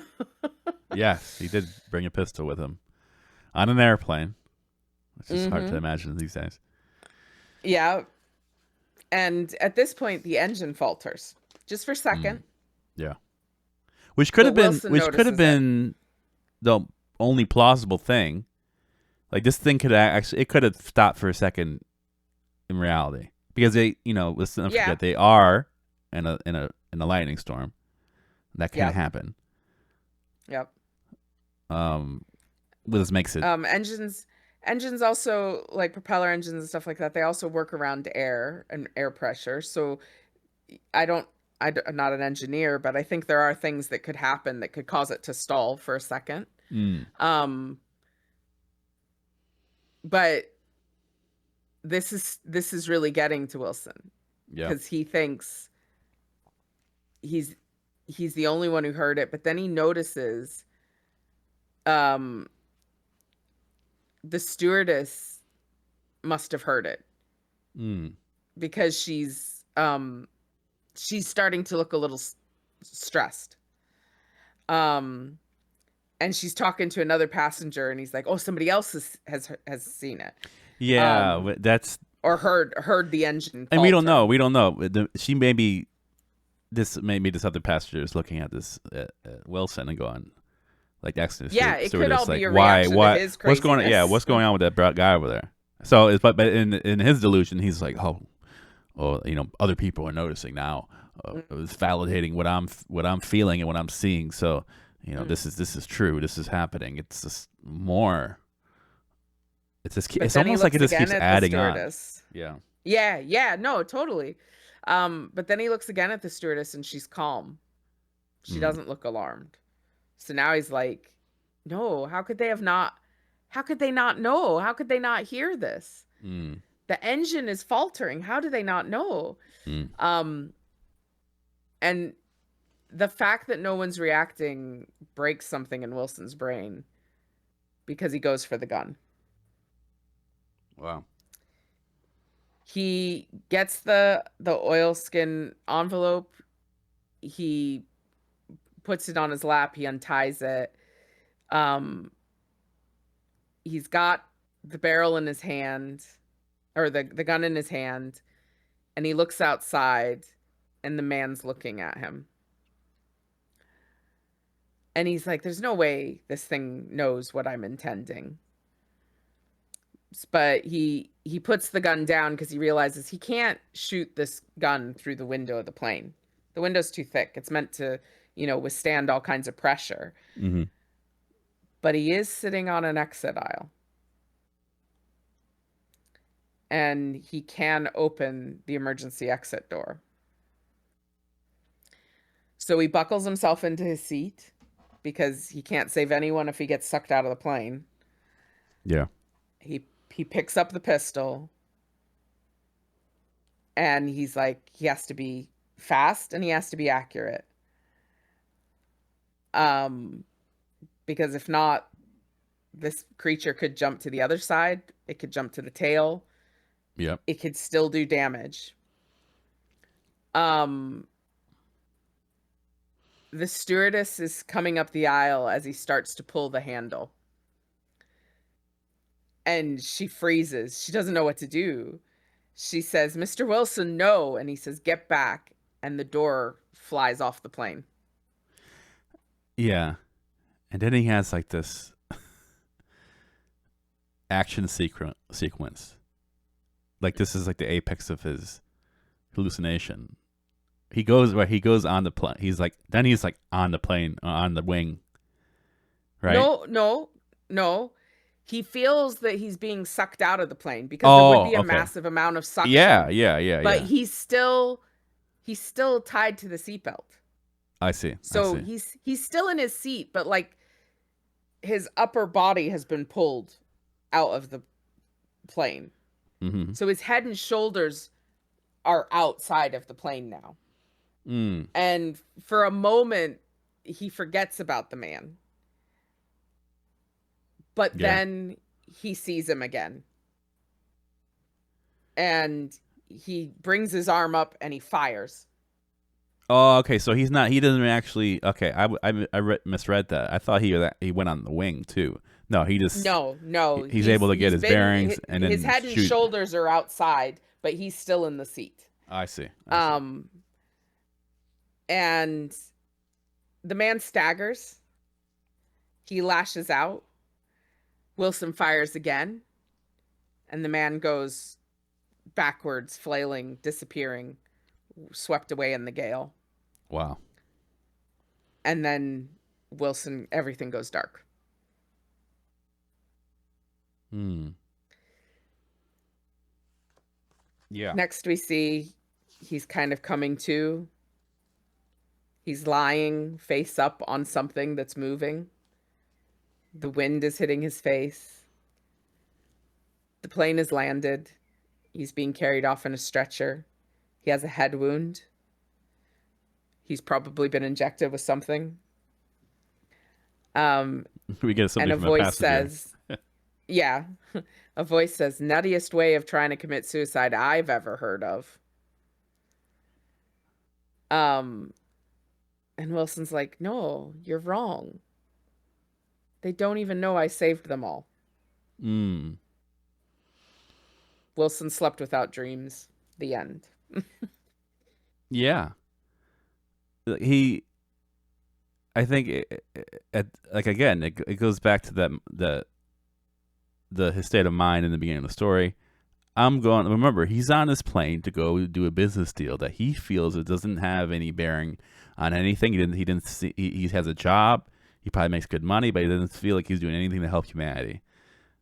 It's kind of Mm-hmm. and now he's like in bliss, a state of bliss, because he Mm-hmm. feels that now I've done something. I've done something this, Mm-hmm. and they don't see it, but I know I saved the earth, and everything. Everybody is kind of doesn't is on land now, walking around, Mm-hmm. not realizing that I'm the reason why they're here. Yeah. So And he thinks that he'll be justified. He thinks that they'll yeah. examine the engine and see that it was being tampered Hmm. with. He thinks that they'll check his wound and realize it was made by a claw or something like that. And we don't know that if he even opened that thing up, because I think if he opened that door up, it would have been horrible for the plane. I think that No, I think he did. he The think he plane opened. could still the plane could still fly if somebody popped open the door. The masks for the air, when they say if the Oh, I cabin see. loses Okay, pressure, the masks probably would have dropped down. They probably would have done an emergency landing. but I don't know. But It the just seems plane like would have been fine. I read it as he like from my I thought that maybe he didn't open the thing up, and then he envisioned like that was the apex of the height of his hallucination. He thought he opened the door. He shot at this thing, but he really shoot himself or trying to Mm. shoot himself. That's the way I read it, and that like he was a botched attempt. That's why I was when I thought about that line, nuttiest way to trying to commit suicide I ever heard of the voice somewhere. So I was just thinking maybe So I thought the nuttiest way to commit suicide was to open the emergency door on a plane. yeah, but like I don't know where But was the head wound coming from. It was yeah, no, you're possibly right. there's a lot of I don't know. interpretations, but I just it's that's the way I felt like maybe that whole scene didn't happen the way. Maybe it was just him um having this fight with this imaginary thing, but this imaginary thing was really himself. And like when he shot that he fired at he did shoot the pistol, but it was maybe like Yeah, it was not hitting that creature, it was hitting him, and it's possible. it Yeah. wasn't yeah, and it wasn't like a success because he missed, but again, but anyways, I think it'd be great. This is a good time to start the show to film. Yeah. So I'm gonna stop recording, and I'm gonna go to the issue quarter film time, the basement of the house. Right? Did we say that? Yeah, where we suddenly regress to childhood. Yeah, yeah. To our young selves. So, without further ado, this is the adaptation of this story, featuring who William as Shatner. William Shatner. Hell yeah! So let's go. Let's see. Point out that Shatner had some great ab muscles just to pull that move off. He must have been working out with Charles Atlas.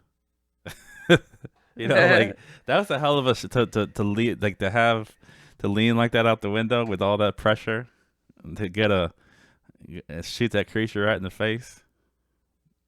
Yeah. Man, strong But obliques.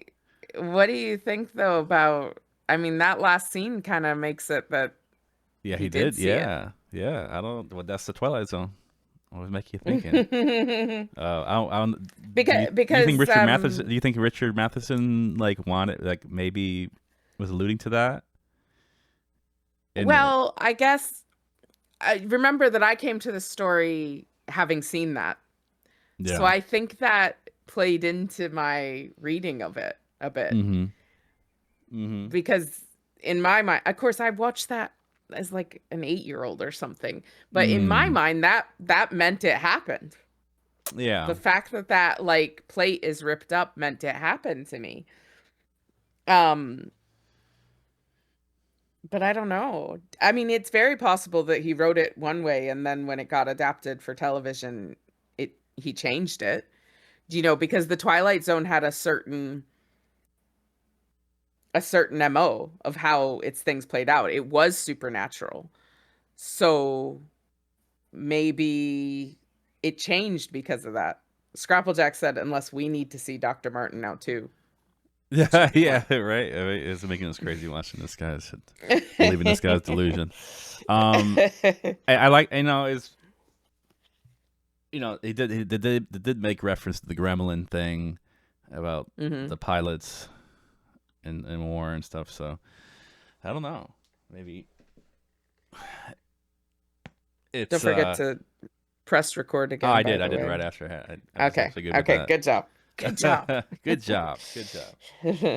That was cool though. I'm glad we got to see that. I mean, such an iconic episode. Um, this no, I think of all like the most memorable Twilight Zone episode. Wasn't there one Yeah. wasn't there one about the guy like there it was like I'm mad as hell. I'm not gonna take it anymore. Remember that? That's the people That yelling. does sound Yeah, familiar. it's that. I'm not sure if that's a I've Twilight Zone episode. It was like all these people yelling out the window. I don't know. That's the only As one I I. said, I did see a lot of Twilight Zone as a kid, but that's the only one that if you asked me what happened in a Twilight Zone episode, Yeah, I could have told you. yeah, yeah. Scrapple Jacket. Maybe it said that was Network. Is that wasn't Twilight Zone. Um, it's just remind. It's Where just was that? maybe it's just the way it was shot. It reminds me of a Twilight Zone episode. Mm.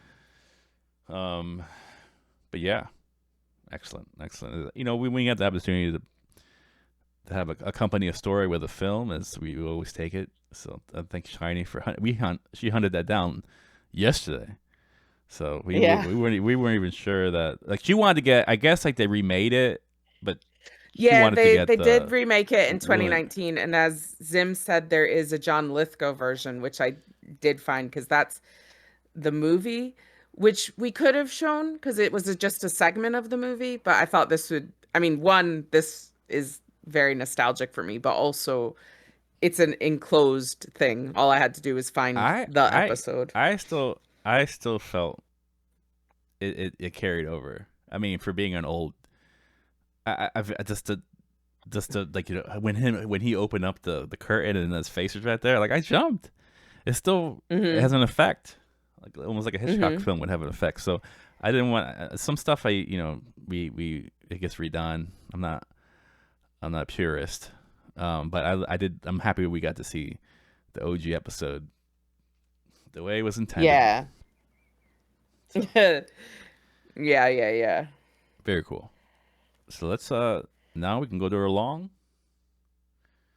Yes, we are revisiting an author that we have talked about before, Raymond Carver, which I was very glad of because yet again, this is one where I rushed out to buy a collection of short stories after we did him the first time.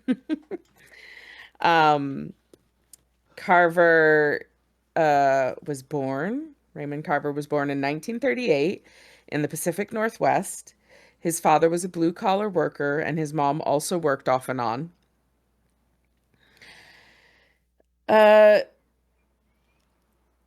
his father was a heavy drinker, and this kind of ran in the family. When he graduated high school, he joined his father working in a sawmill. He was married at 19. I do note that his wife was 16.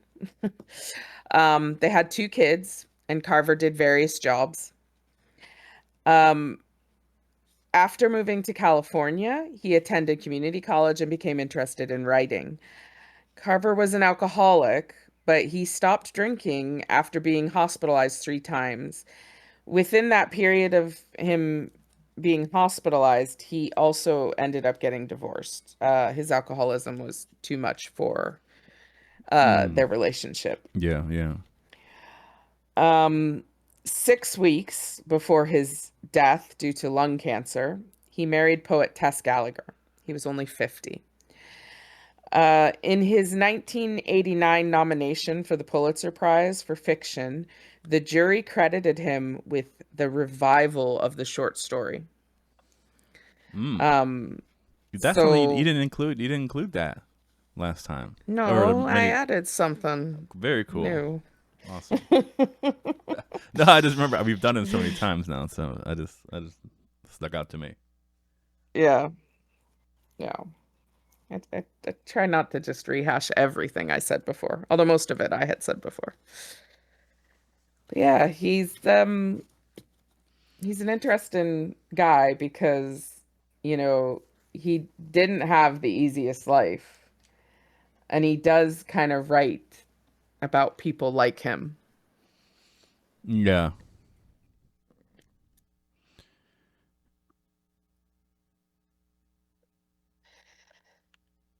but yeah. Um, So you cut yeah, out the there for one moment. story, huh? You cut out there for a moment. I just want to make sure you're Oh, back. did I? I'm so sorry. I am here. I Okay, think I'm here. Do you hear me? I hear you. Okay, good. So the story, The Long, is Cathedral. Yes, And I did not know what to expect.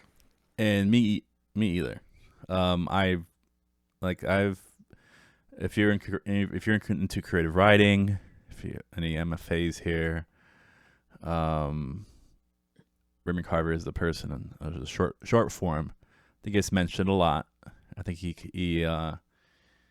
like I said last time in last episodes, he was, they coined the term Kmart realism because he talks about just the Rust Belt, normal people dealing with Mm. having Mm-hmm. epiphanies of great magnitude, but not really knowing how to handle them. People who are just 9 to 5s workers, a lot of people from maybe towns and old industrial towns that may have been gone belly up and are just living life, doing their thing, and dealing with the problems. But yeah, he a lot of that his style of writing was really. I feel like if you're writing stories in the '90s, that style of very um, terse sentences, a lot of implication, not a lot. And sometimes you read some people don't get Carver. They feel like what happened next. So I don't understand the ending. He leaves a lot off the page for you to think about, which doesn't always fly with people. But again, Yeah. it did influence a whole generation of writers. Him and his contemporaries. Tobias Wolff. Who else? Couldn't even go to that category of writer. Um, Even like a John Cheever in ways, but more so like yeah. he's in the Catskills, a different demographic. But nonetheless, the setting of this story is similar. This a guy talking about his experiences with his wife, and in this situation that they're in. Very real, very reality based. So Yeah, complicated. we went from a story that maybe had a bit of a magical element to something that is just super real. Um, Yeah, Carver opens the story. I love that he opens the story without explaining anything to you, really.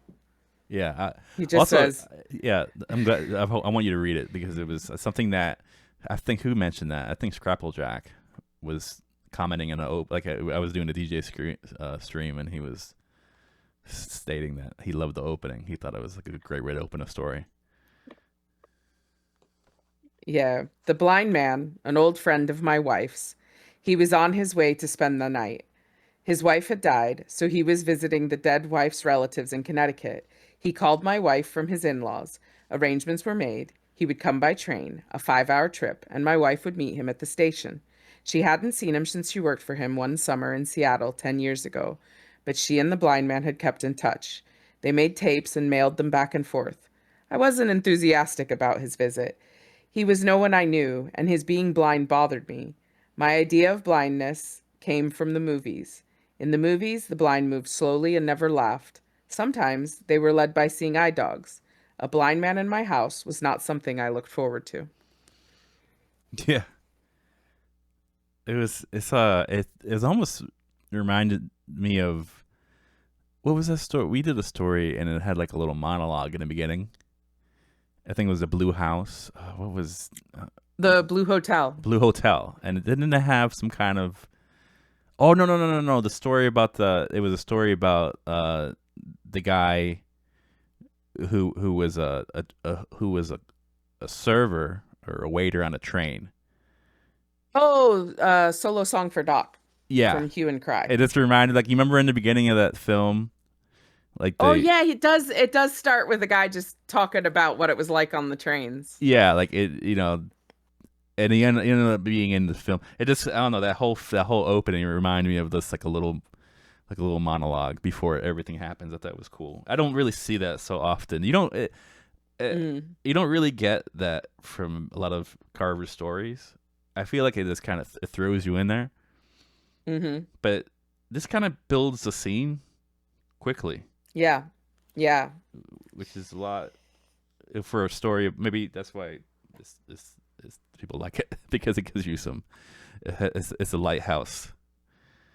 Yeah. For his Patty says such an endearingly relatable a-hole, and as we go through this, you will see. Oh yeah. He is kind of that. Yeah.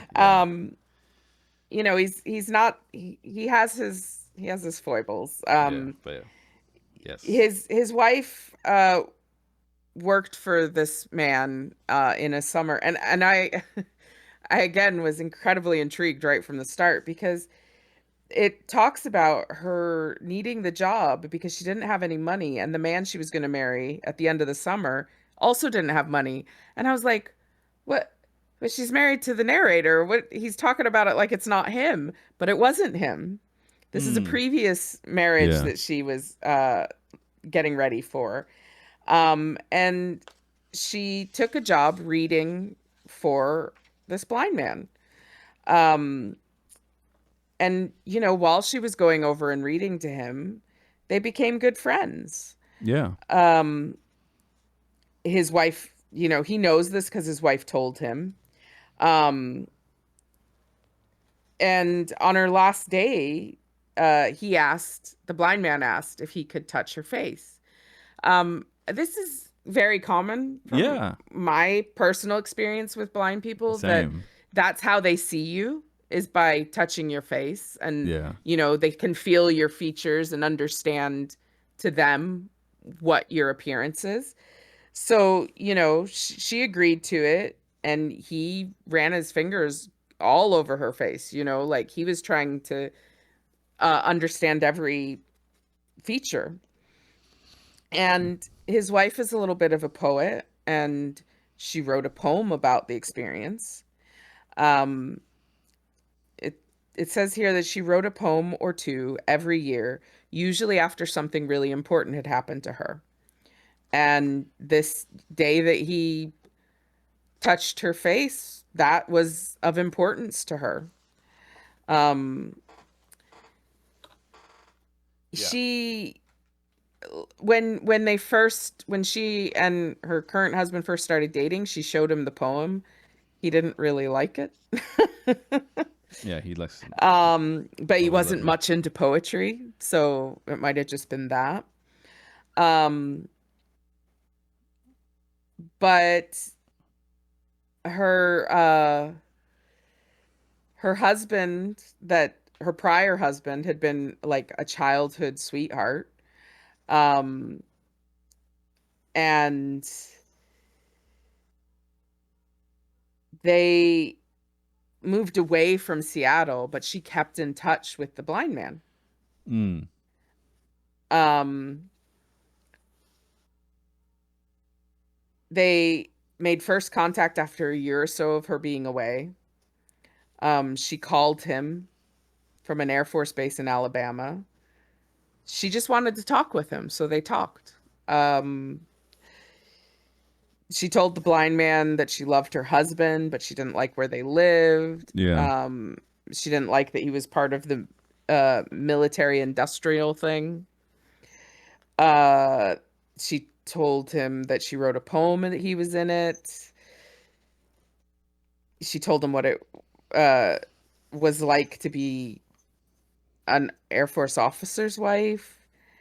And she was, the blind man then made a tape and he sent it to her. So she made a Yeah. tape and sent it back. And this started this, uh, you know, years long relationship of sending each other tapes. Um, After a time, she got the feeling that she couldn't go another step. She went in and swallowed all the pills and capsules in the medicine chest and washed them down with a bottle of gin. Then she got into a hot bath and passed out. Her She didn't die though. She got sick. She threw up. Uh, her husband, we never find out his name. Yeah. Well, I mean, I wanna go back. I think Shiny's doing like this guy a service by making him sound nice. Um, I think Raymond Carver has a way of like this guy's beach. Like there is a film above all his like he's telling this story, but there's like this film of animosity and projection on his end of his insecurities. Because like, okay, when he's saying, oh yeah, she felt it, you know, when the blind guy was like touching her face, she's like, and she agreed to this. She told me he touched his fingers to every part of her face, her nose, even her neck. She never forgot it. It was like I felt like he had this passive. He was very passive aggressive, almost like dismissive of anything. And even like what Shiny just read, like he goes, oh, but instead of dying, like this is after like he talks about his wife taking the pills. He goes, but instead of dying, she got sick. She threw up. Her officer, why should he have a name? He was a childhood sweetheart. What does that even mean? What more does she want? It was like in his retelling of his story, he's just constantly like undermining or like just complaining. He has his opinion. Yeah. Very dismissive. And it's like there's something about. It's like it's a specific kind of dismissal that is intriguing because I don't know if you ever talk when someone says when they go, oh yeah, it's like is that it's the gay thing, LGBT whatever, and I'm like yeah. and I'm like no. You know what that means. You could practice that. I mean, if you know every rule of golf. If you can list, or if you can list off everybody's golf handicap. Yeah, you can understand a fucking acronym. You could memorize it. It's not that you say whatever. It's because you choose not to memorize You're it. Dismissing it. You're just. But it's a passive. Yeah, it's not. Don't disguise it like you can't remember it. So this guy has that. I feel like that energy is in his whole. So that's why Shiny was like reading it. I'm like, this guy is way in a hole. Like he was like, she was like, oh, and then he did this, and then that, and I'm like, no, he's like he's saying these things with such like not venom, but just like I don't know. It's like Taddy says, his undercutting dismissive comments about everything are wild. So he does it about everything. Yeah, whatever that was. Oh, he touched her face. That's weird, awkward. Yeah. Yeah. It's Yeah, like he has no understanding of what it means to be yeah, blind. yeah. He clearly states he only knew from Yeah. the movies. And, that's not always accurate, as we know. And Shining understands that this describes my favorite term that I have for people. Right? Go on. Yeah, well, two pronunciations, Philistine and Philistine. Phyllis, it has both, Yeah. depending on what side of the pond you're on. Philistine, someone who has, I'll read you the definition over here. It's a derogatory way of saying that they are smugly indifferent to or hostile toward art, culture, and intellectual pursuits, emotional pursuits. Anything that requires this guy, to think deeply, he dismisses. Anything that, like, oh, feeling his face, that's weird. That's not normal to me. So if it's not normal to me, if I watch a movie and in the movie there's a scene that makes me self-reflect, I'm just going, oh, this artsy. Oh, that's one of those indie films. So it says when he talks about her poem, I can remember I didn't think much of the poem. Of course, I didn't tell her that. Maybe I just don't understand poetry. I admit it's not the first thing I reach for when I pick up something to read. So I would say I'm probably not a huge fan of reading poetry, but I am not dismissive of it like he is. It's weird. Like he goes there's part of him when he doesn't dismiss it. I feel like he's like, I don't read much poetry, but it's because it must be bad. It's nothing special. Yeah. So I don't know. I just think people, okay, if you don't understand it, that means that it's not good. This is this guy's vibe throughout the story, and so like I didn't. It's hard to when Shiny does an awesome job of just telling the story, but if you don't, you have to read. If you're not that. reading the actual words, you can't tell. Like that's why I said you were being very nice to him. I was like, oh my god, no, this guy, even like he added, like, okay, he's talking about his wife having pretty much committing suicide or trying to commit suicide. Yeah. And the way he did it was just, but instead of dying, she just got sick. She threw up. Like it was like so a matter of fact. Yeah, it doesn't, the way he describes it, it doesn't play like a major issue in her life. Yeah.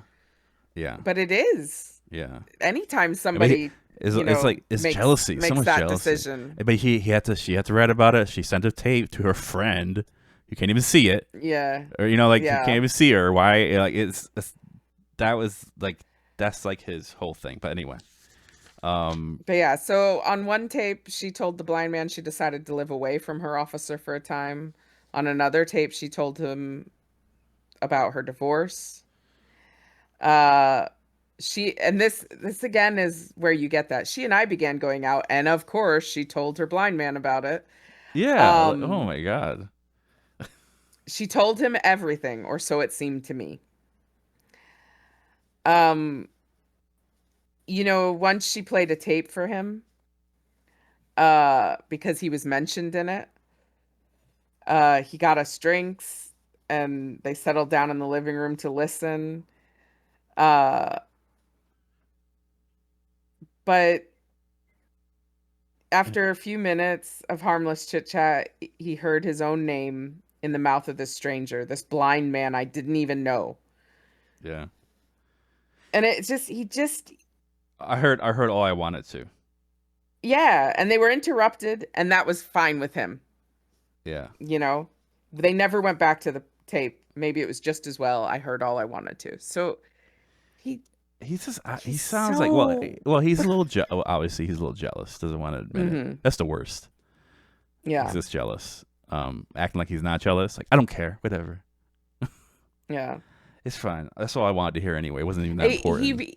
He really doesn't want this man in his house either. He keeps saying, yeah, very now jealous. He's going to come sleep in my house. But it's a jealousy that shows his insecurity. He is an insecure lightning rod. You could tell, clearly it's so much. He can't projection. Understand this relationship. No, he doesn't. Well, it doesn't make sense to him. Well, he doesn't want to understand it because he realizes that she's closer to him than to her. She's closer to the blind guy than to him and her. Yeah. So to him, I'm sorry, So yeah, him and yeah, her. I mean, yeah. how many people are here? I'm She's William Shatner right she's now. she, she's I'm. closer to the blind man than her current husband. How's that? Does that work? Oh, thank you, thank you. He suggests maybe he could take the blind man bowling. And his wife, his wife is just like, Jesus help me. She's like, if you love me, you can do this for me. If you don't love me, okay. But if you had a friend, any friend, and that friend came to visit, I'd make him feel comfortable. I think it says something that she says, if you had a friend, any friend, I'd make him comfortable. Do you think she can't fathom him having a female friend like she has a male friend? I just think she Uh, can't fathom him having a friend at all. well, yeah, he doesn't seem like a Like very that friendly was a guy, does hell of he? a like of all like for his toxicity. That she really I feel like at that point like she dropped the mic on him. Or like if you had a friend, Well, maybe and it'd be she good for you. says, he says, I don't have any blind friends, and she says, you don't have any friends. Ah, that was great. Um, and She he's very sensitive. he then shows yet another a-hole side of him. He says that the blind man's wife that just died, her name was Beulah. And he's like, Beulah, that's a name for a black woman. Yeah, and his wife's And like, yeah, what's she about just, what? have you flipped or something? Like, she can't. She says, what's wrong with you? Are you drunk? And he said, I'm just asking. um,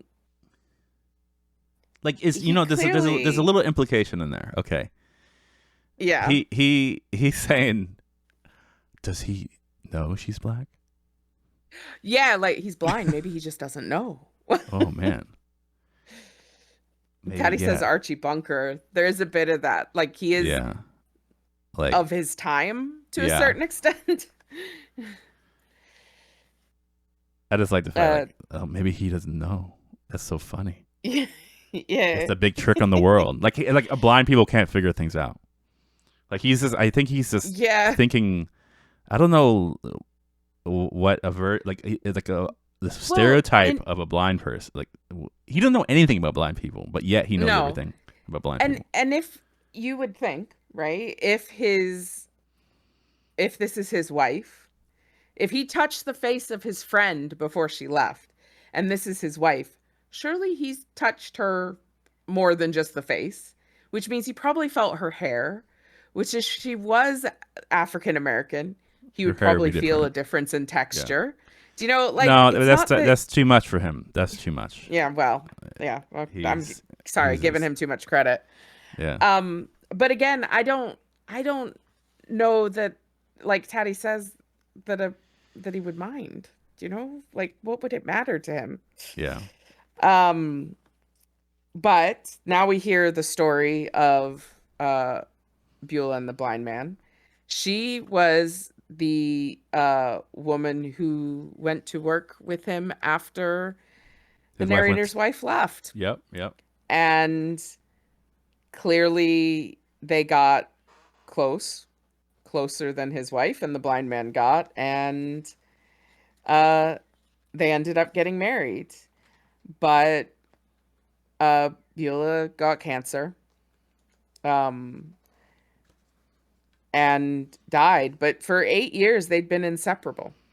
Mm. uh he again has no idea what he's talking about. He said they married, lived and worked together, slept together, had sex, sure. And then the blind man had to bury her. Um. I there's two things I feel like he's throwing shade at. He thinks blind people can't have sex, but also he's saying that Clearly. I think there's also something in here. He's saying like, well, that would have been you to his wife. Like, oh, Mm. oh yeah, he needs someone to help him read. Yeah, that's like this is his angle. Like that's his dating technique. That's his dating technique. Yeah, you just happen to get out. This person, like, if you stayed longer, that would have been you. I feel like that that's implied. Yeah. Because this, Yeah. That's not unthinkable though, because I remember when I was in university there was a guy who uh couldn't drive anymore because he was losing his sight. He's an older man, like retired, yeah. and he met my then roommate on a plane. She was flying back from visiting her parents, Hmm. and he convinced her to exchange numbers with him. And uh my friend didn't drive, but I did. So she roped me into driving him places. And I said to her, I was like, this dude is up to some shit. And she's like, no, no, no. He's just a nice old man. And I was like, mm. But he also ended up buying us tickets to go see Beauty and the Beast live And then on negates stage. So everything. I had to drive them to that as well. Oh wow. I so okay. Okay. He's very matter of fact. He does. He's call a spade a spade. Do I Hmm. think he's wrong? Maybe was this man's intention? This blind guy. We don't know. But I don't think he would ever side with the fact that it's like there's people out there that just want to, help. They need help. That there's no ulterior motive. Mm, And I think that yeah. my only problem, I don't think he's wrong by saying that. Oh, yeah, this is the second one. Stayed with him. I just think that this Hmm. he's unwilling to he's unwilling to accept that maybe there's people out there that don't have ulterior motives, Yeah. which something that goes back into this that I harp back to in the story. For me, like I learned a lot from the Hmm. story. But anyway, not to get too ahead This of Twitch myself. slap says he's so jealous that this man, the blind man, does get along better with all women and have a closer relationship with them. Yeah, yeah. Um, But there's something I wanted to read when he's talking about Beulah. He felt sorry for the blind man a little bit. The fact that he married this woman and spent his, 8 years with her and he'd never seen her. But he also then found himself thinking, what a pitiful life this woman must have led. Imagine a woman who could never see herself as she was seen in the eyes of her loved one, a woman who could go on day after day and never receive the smallest compliment from her beloved, a woman whose husband could never read the expression on her face, be it misery or something better, someone who could wear makeup or not, what difference to him? I I think he can't fathom uh the fact that there's more to life than these things that he thinks are important. You know, maybe the love that she shared with her husband made it so she didn't care about whether or not he found her yeah, beautiful. Maybe he complimented her in other ways. yeah. I don't necessarily think that he was doing that from scorn. Though I feel like there's like he's feeling his way through empathy. He's not really understanding it, but he's like, oh, I wonder. Like, Mm, I feel bad for her. Like he did feel something that maybe she's lacking something. Maybe there's like he'd feel bad for her. hmm. It's a little out of touch, but it's still something where he's thinking of other people slightly beyond himself. Yeah. So I don't wanna like peg him as this person totally, but it's just crazy how part of me wants to say like, well, your wife could see you clear as day and still can't figure you out. So what do you Yeah. think? Like you're like maybe she sees too much. Like maybe your wife should be maybe you have a better time with blind women because they are obviously Mm. maybe they'd be a little forgiving for you because people can see you clear as the day and you're just an asshole. Um, but it's just funny. Like it's like I said, he's just looking. This is a guy. I don't. This is a person who's just looking from his perched state at life, um, And he's like, anything that goes beyond his scope is this. He just dismisses it. But that's a Philistine. Yeah. Yeah, Daddy says I'm not giving him points for being empathetic for that. And this Twitch says, but it's their whole identity to him. He can't fathom the blind man as anything besides blind. Yeah. He's just That's that's a good point, but it leads me to what I was about to say, that when he's talking about this, at the end of this, he says that she died, and he's left maybe crying over his wife. And for the first time, he uses his name.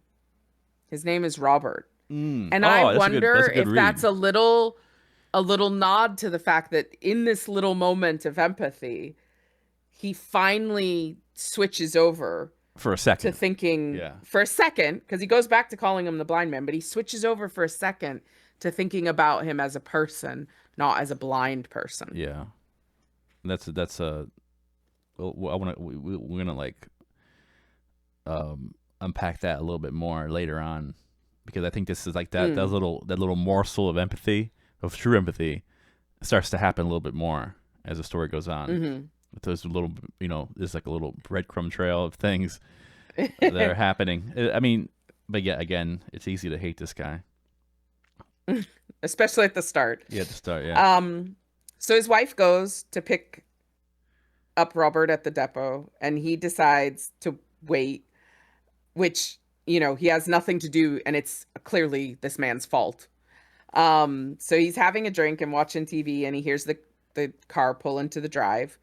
So he gets up and looks out the window, and he sees his wife laughing. She's in a good mood. She's still smiling as she gets out of the car. She goes around to the other side of the car to help Robert out of the car. But, he's calling him the blind man again. He's back to this blind man. That's weird that it's like it changed.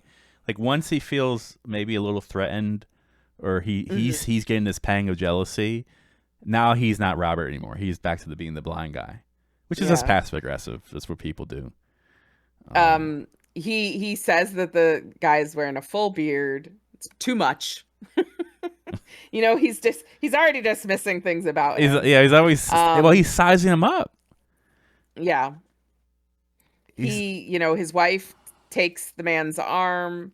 She's talking all the way. Their banter is back in full force. It doesn't matter that they've been apart. So he turns off the TV, finishes his drink, and prepares to greet them. My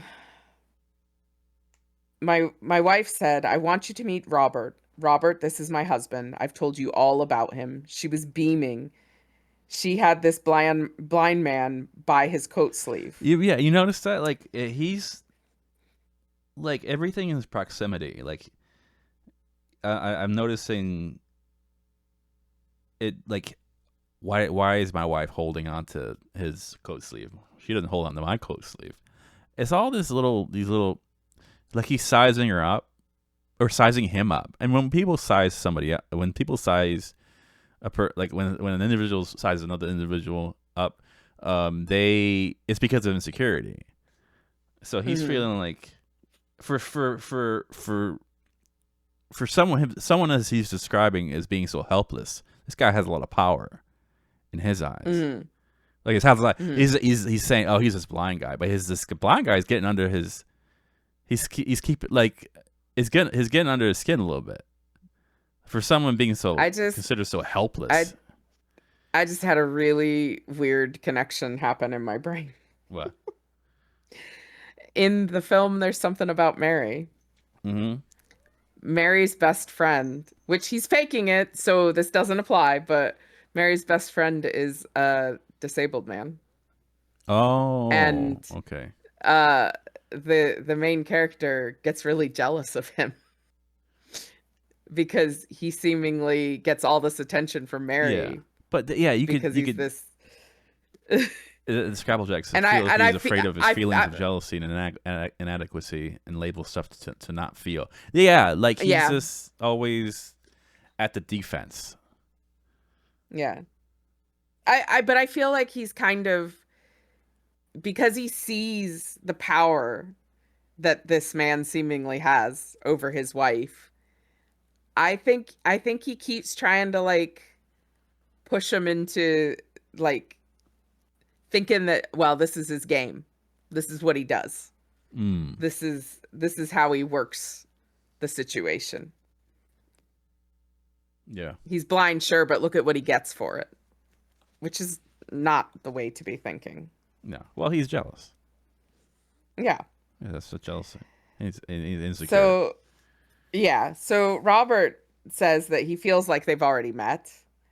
Um, and our narrator says likewise because he doesn't know what else to say. Um, but he says, "Welcome. I've heard a lot about you." They go into the house. Um, Obviously his wife is still guiding the man because he's never been here before. He doesn't know where things are. Yeah. Um, he's carrying his own suitcase. And his wife starts saying things like, "To your left here, Robert, that's right. Now watch, there's a chair. That's it." She's guiding him. She's clearly used to, Yeah. She's going back to the work guiding mode. him around. Yeah, because, she spent a summer learning how to interact with him, how to help him around things. Um, so, she tells him that the sofa, they just got it 2 weeks ago. And already he's like, I wanted to say something about the old sofa because I liked it, but he didn't say anything in the end. Um, Another microaggression mm-hmm, because he's mm-hmm. like, what does it matter if it's a new sofa or an old sofa? He can't see it. Yeah. And then he wanted to say something about the scenic ride along the Hudson, but again, Okay, I take that back. I think I don't at this point I think this is a legitimate, like, I think that he's going over in his head how to talk. He never had a conversation with a blind guy. And he's just not he's yeah. and I don't do I fault him for thinking like, oh my god, I can't talk about this, can't talk about that. What do I talk about? I kind of feel for him. Like, I don't know. I would, if I was with somebody who had impairment or something like that, I would figure, like, I would have to kind of go through stuff in my head, like how to have a conversation, because some things don't apply.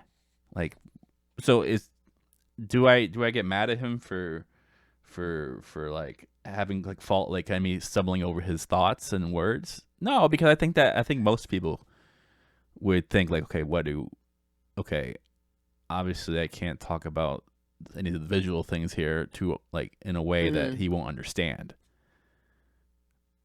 Yeah, and I think as humans, that stuff kind of, it happens to us quite a lot because we don't always know how to interact outside of Yeah. our own experience. I I ever told you about when I went to the cinema and somebody held a door for me and I said, "Oh, thank you. I didn't have any hands." And he held up his arm and he did not have a hand. Oh my god. And I wanted to fall into the floor. And he laughed and he said, "Don't worry about it." I was like, "I'm so sorry." And he's like, "No, no, don't worry about it." I wasn't trying to be cruel. I wasn't trying to be unempathetic. It was a phrase I say. Yeah, I didn't yeah. I didn't have an extra hand to grab the door, He goes, me either, but literally. like it's just, Yeah. I so I can give this guy a little bit of slack in this moment and say, "Do you know what? He's at least thinking about it, at least trying to figure out how to talk to this man." I remember. I Um, remember. For me, when in that conversation, I think about. I remember I worked with a guy who was locked up for a long time, in mhm. prison, and like he's out, and he has, it was like 15 years or something, and I didn't. I was trying to figure out what to talk to him about because I couldn't talk about, like, he just didn't understand, like, some of the trends and like there was just things that kind of went over his head. He's just haven't been in society for 15, 20 years. Things have changed. Mhm. He's like, I'm talking Mhm. about, like, so, like, I felt like this man here because I remember being awkward, going like, okay, well, he doesn't. He probably doesn't watch TV as much as I would, or Mm-hmm. maybe he's not really privy to some of the things that I take for granted, like how to do things. Because I think when you're 20 years in, this time stands still. So you're just kind of Mm-hmm. feeling for words, feeling for how to navigate that and things. Like so. I don't. It's a legitimate thing of all, Mm-hmm. and I think he's for the most part he's trying to meet him in the middle. He Yeah. didn't sit in his room by himself. At Yeah. least he's actually Which he could having. have done. He Yeah, he could he have done could have easily. said, "Do you know what? It's your friend. I'll leave you two to have time together. I'm gonna go upstairs." Yeah. He does ask the man which side of the train he sat on, and his wife immediately gets annoyed. But he's like, "I just asked," and the man, Robert says right side, and tells him about his train journey. But that Um, reminds me of the hand thing. Like you just I don't know. Like it was one thing that he didn't know what to say, so he said that. It doesn't mean he's a bad guy. Um, no, and to be fair, he doesn't say what side did you sit on because on this side the views are lovely. He didn't say that. He asked which side he sat on. Maybe for him to connect with it and be like, "Oh yeah, that's the side with the good views." But not, he doesn't bring up the view at that point. yeah, yeah, yeah. But as we go on, um he the Robert mentions that he has a beard now. Um, oh, Taddy says actually had an enlightening answer since the warmth of the sun mattered to Robert. That's true. If he's sitting on the side that's getting the sun, that is something he can experience, you yeah, a know. feeling. Yeah, yeah. Um, yeah, but he again he talks about having a beard. Um, and uh he asks, "Do I look distinguished, my dear?" Mm. And his wife says, "You look distinguished, Robert." She said, Oh, "Robert," you're his she said, wife. "Yeah, Robert, it's just so good to see you." No, like S- okay. It was like the He's blind guy is asking actually he's asking the narrator's wife. narrator's Yeah. right. Okay, okay, okay. I just want to make sure. Okay, it sounded like Yeah. it was actually the dude, the other guy, who was saying it. But she hadn't this whole time she'd just been looking at Robert. She hadn't looked at her husband. Mm. And she finally looked at him, and he had a feeling she didn't like what she saw. So he is feeling inferior to Yeah, Robert at yeah. this moment. When you feel inferior, or when the when you're leveling out, like I don't know what's that, just feeling a certain way about somebody else.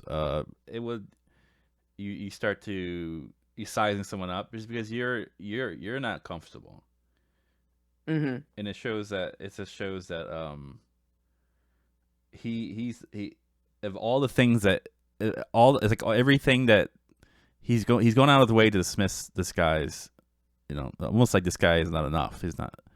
But then Hmm. like one look from his wife shuts him down, Mm. and it's like it just shows that he is intimidated by this person Yeah. as much as he's trying to act like it's not intimidated. He is intimidated emotionally. He wants to be looked at like that. Yeah. It's because And it's just and really he easy to kind read. of yeah, he does an assessment of Robert at this moment and clearly finds faults. He doesn't walk with a cane, he doesn't wear dark glasses. Mm-hmm. And he initially thought that the dark glasses were like absolutely necessary for blind people, Mm-hmm. but that's not the case. And in fact, he finds that he wishes that Robert did wear dark glasses because the way his eyes move around in the sockets, the narrator finds creepy and doesn't want to look at. Mm. Um, It's affecting me. and but Ooh. he decides to play the host, Yeah. And he says, "Let me get you a drink. What's your pleasure?" And Robert asks for scotch. Um, but he says to him, he says, "Bub, I'm a Scotchman myself." And the narrator does not take to being called Bub very well. Mm. But he goes about um he goes about getting the scotch and asks him if he wants water in it. Um, and he says very little. So they all get a glass of scotch, big glasses of scotch with a splash of water, Mm. and they made themselves comfortable Yeah. to talk Yeah. about Robert's travels. And again, he calls him Robert again there. So I wonder if he starts to It's like this ease wavering, again. wavering respect. Yeah. Also, like again, Yeah. like the little microaggressions. He's like in his big voice. Like he said this. Mm, He keeps talking about the blind man's big voice. Like someone who is mhm. blind shouldn't be assertive, or can't be like. Oh, he's blind. How could he? Why would he speak so loudly and assertive? That's like Yeah. baffles him that that could happen. And again, it's like it shows that insecurity. Like, wow, this guy is commanding, and I'm not, Mhm. and he's blind. Yeah, How could he be he blind and he commanding? yeah, he's also making the narrator's wife laugh, Yeah, yeah, and that gets to the narrator a little bit. Um but they drink, they yeah. talk. Um I'm sorry. The Twitch was slaps brought a great point I didn't think of when I was reading it. He's also happier than him too. People get upset yeah. when you're when they see someone happier than they are. Mhm. Mhm. It's a thing. I think especially when that person is happy and has something that the person considers bad about them. Yeah, So clearly our narrator thinks being blind is bad. How can this man be happy and be blind?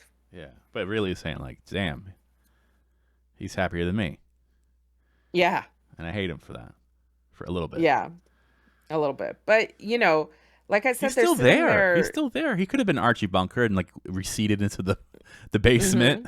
Mhm. Mhm. He's doing. I give him a little credit. He's hanging there. Mhm. They're chatting about the journey. They, they have a few drinks. Robert's smoking apparently as if his life depends on it. Mm-hmm. Um they have dinner. Um Steak, scallop potatoes, green beans. He butters bread for the man. It's not as if he's not He's still putting yeah. some effort He is in. putting some He effort. is. Actually, I'll go on a limb and say that I think the wife is being a little too harsh on the husband a little bit because he's showing up Yeah. in a way. Um, and he's if anything, he's just a little awkward about it. Yeah. Well, Scrapplejack says, is he afraid he leaves and comes back to find more poems from his wife? And Probably, Patty, yeah. along the same lines, says, I think at first he's hanging to be polite. He doesn't want to piss his wife off, and he wants to be there to make sure they don't have too good a time. Oh That's how he took it yeah, anyway. yeah, yeah, So yeah. I do agree with He's you, like a Taddy, that that's chaperone. why he stays at first. But I don't That thing think it changes a little bit. Yeah. that's yeah, I think it changes through the story. Mm-hmm. Um, Mm-hmm. because there are little things like the fact that he butters bread for him. He still offers him uh some kindness and some consideration. Um, oh, we just got some new people. Oh, right on. Sue Bunker, welcome in. Appreciate you for being here. We're in book club.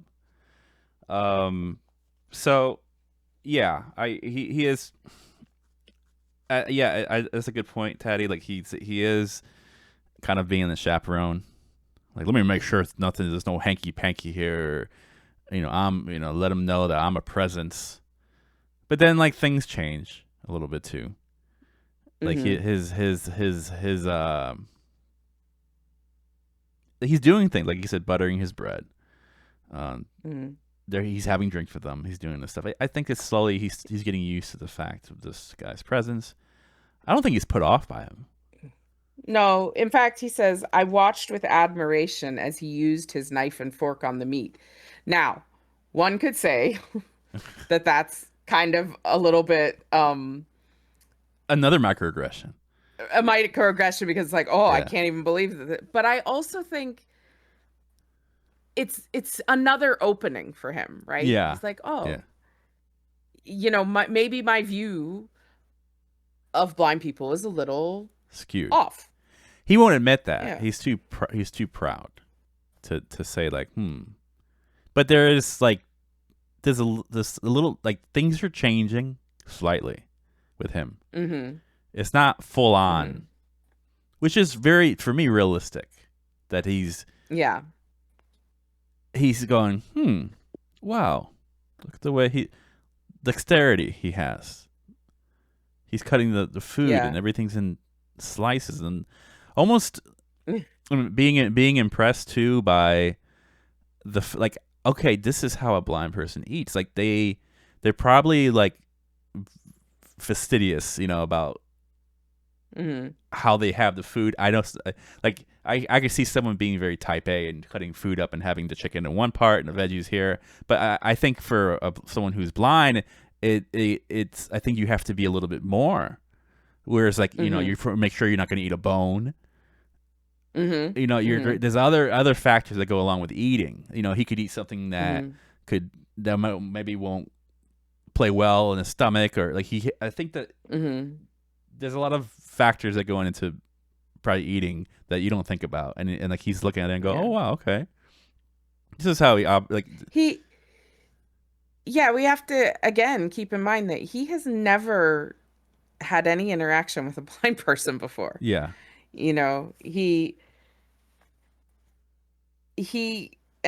also isn't a time when he had the internet, right? So it's not as if he could go quickly do some research beforehand to like, let me see experiences that blind people have, or well, you know what? He can't do. Yeah, I think Chris made a really good point there. You have to have a lot of trust in those who prepare your food. More so if you can't see it. Yeah, absolutely.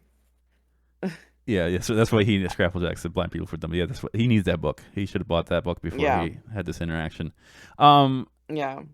But yeah, we're talking about like, oh wow, I didn't know I could do that.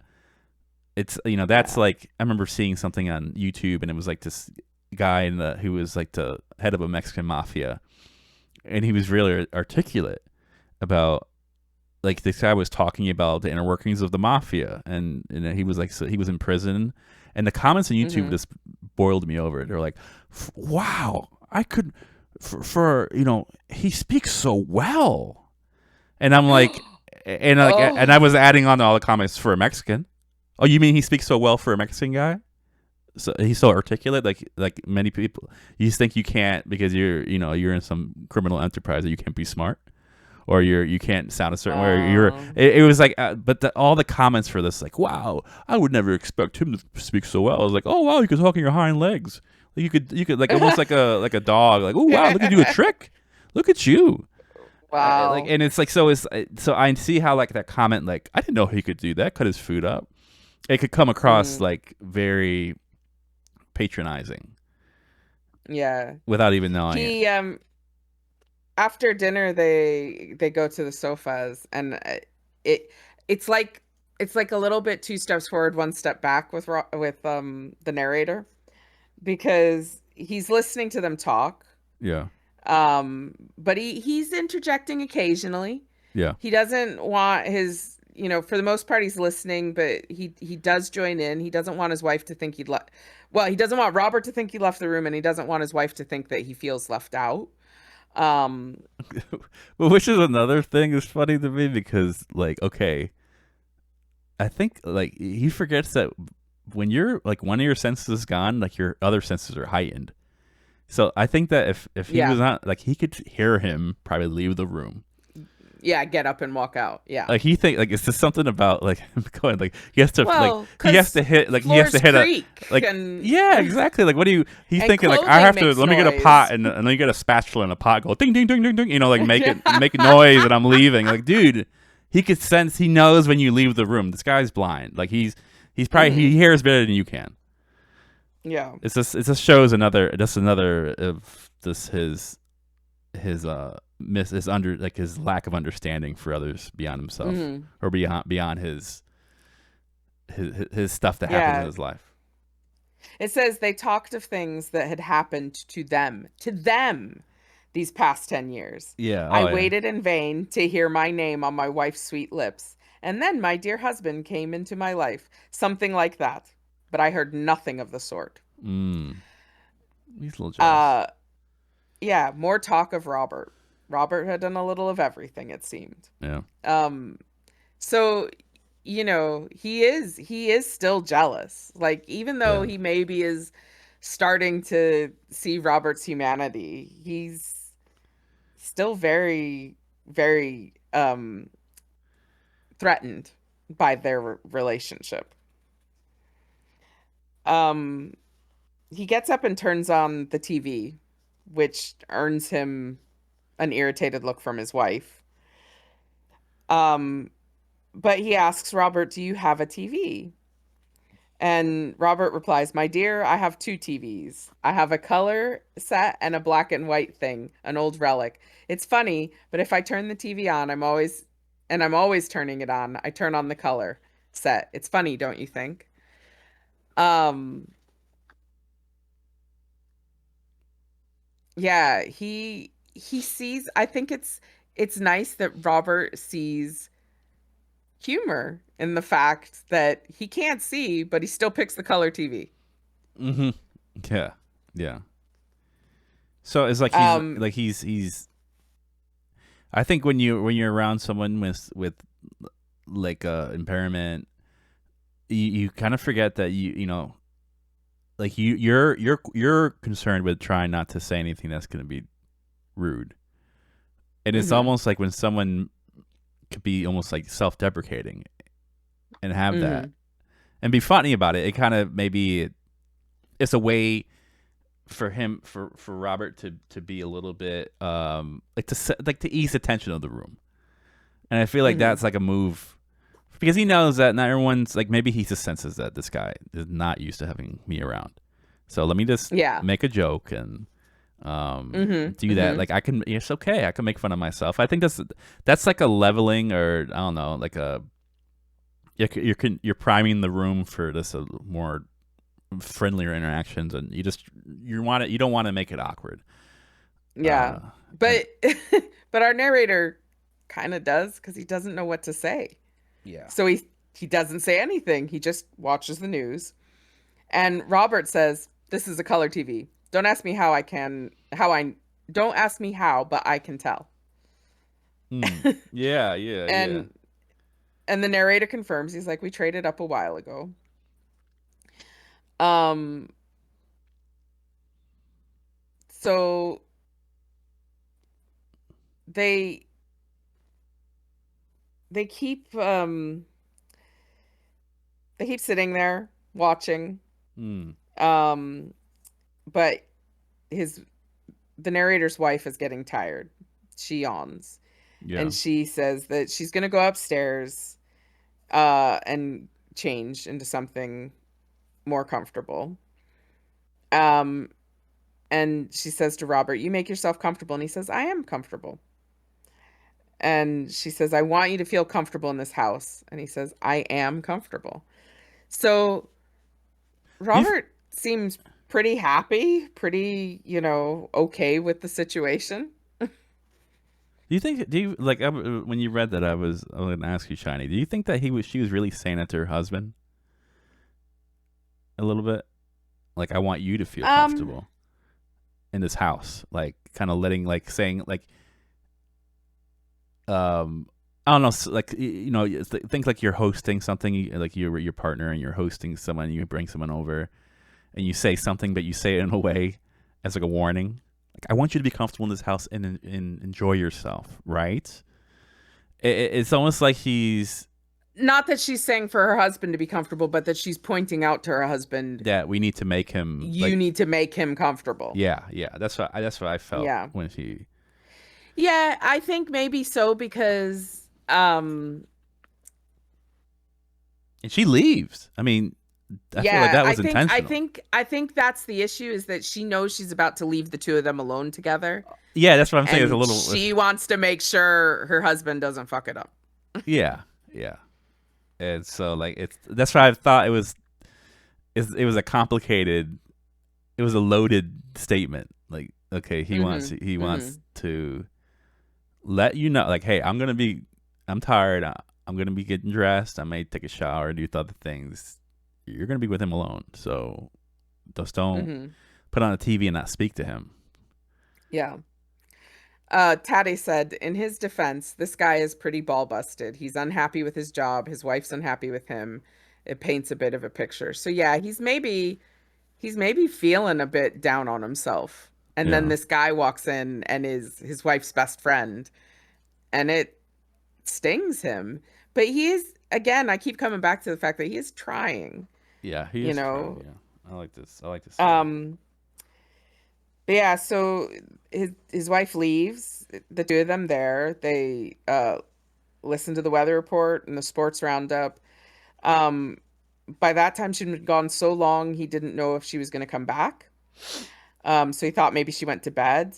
But now he wishes she'd come back because he didn't want to be left alone with a blind man. Again, he goes back to calling him a blind man Yeah, every yeah, time. yeah. It's weird that name So shift. yeah, so he asks him if he wants if he wants another drink. He says sure. Then he asks him if he wants to smoke dope with him. Mm-hmm. Do you He's like, mention I that they had just we did mention that they had that big ass meal, right?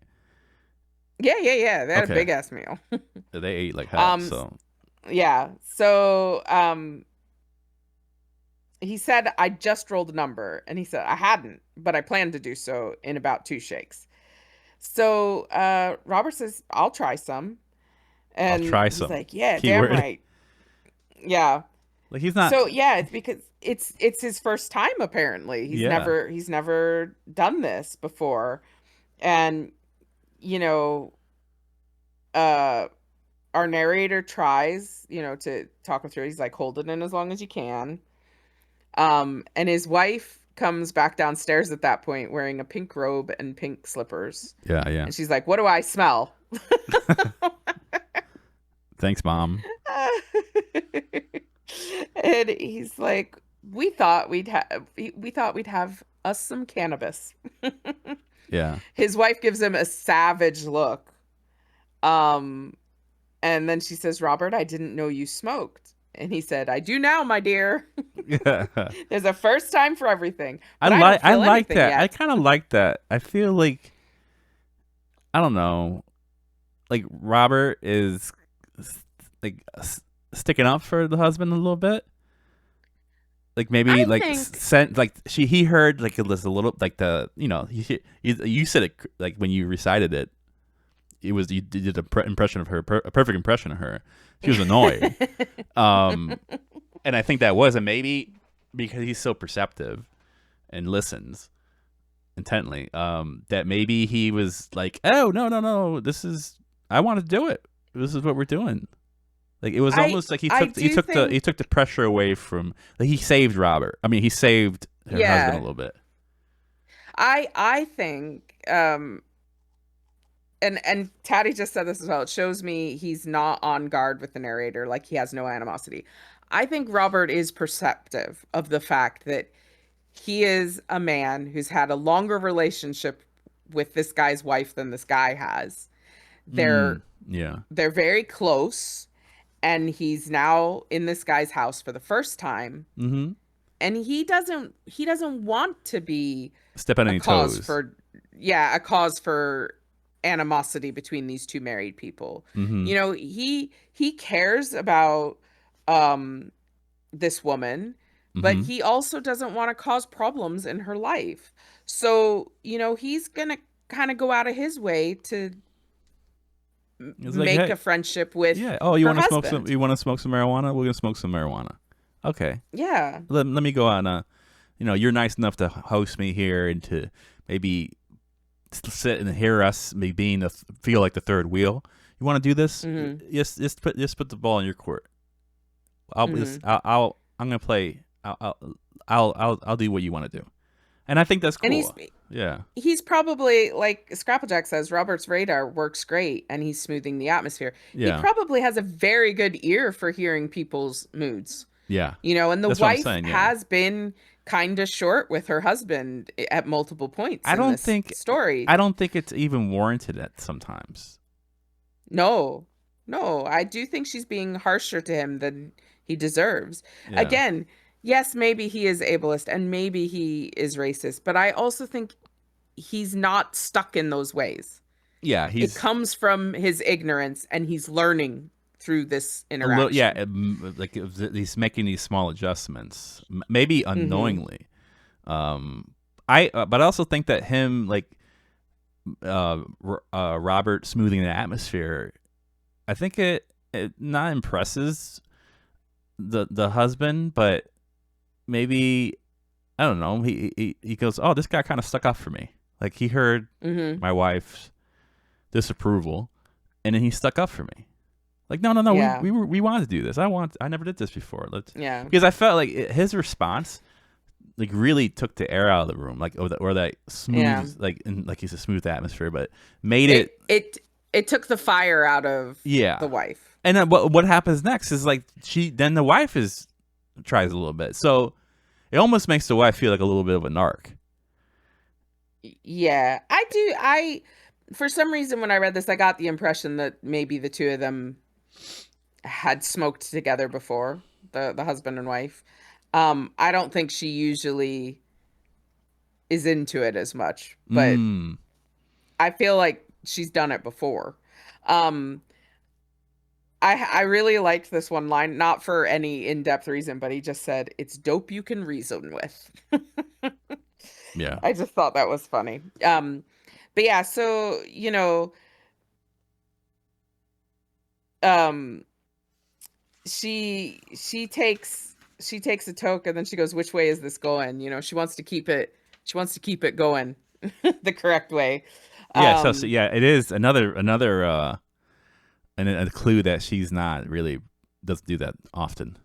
Maybe the husband's the no, toker but she more does so. it. She does it enough to know the etiquette of Yeah, yeah. passing But it. I don't consider her like maybe she wouldn't be like first thing on her mind is not to pull out a joint at a get No, together but with a maybe if stranger. someone else has one, she'll take a toke on it. Yeah. But she says that she shouldn't be smoking because she's already really tired. Mm-hmm. And she ate too much. And Robert says it was the strawberry pie. That's what did it. Um, but the narrator says there's more strawberry pie. Mm. um, and they offer more to Robert, and he's like, maybe in a little while. And then they kind of gave their attention to the TV. Um, his wife yawns again, and she says, the bed's made up when you feel like going up to bed. Um, and when you're ready to go, just say so. Mm-hmm. But then she pulls his arm and says, Robert, and he says, I've had a real nice time. This beats tapes, doesn't it? I Mm. thought that was quite lovely. Yeah. Yeah. Me too.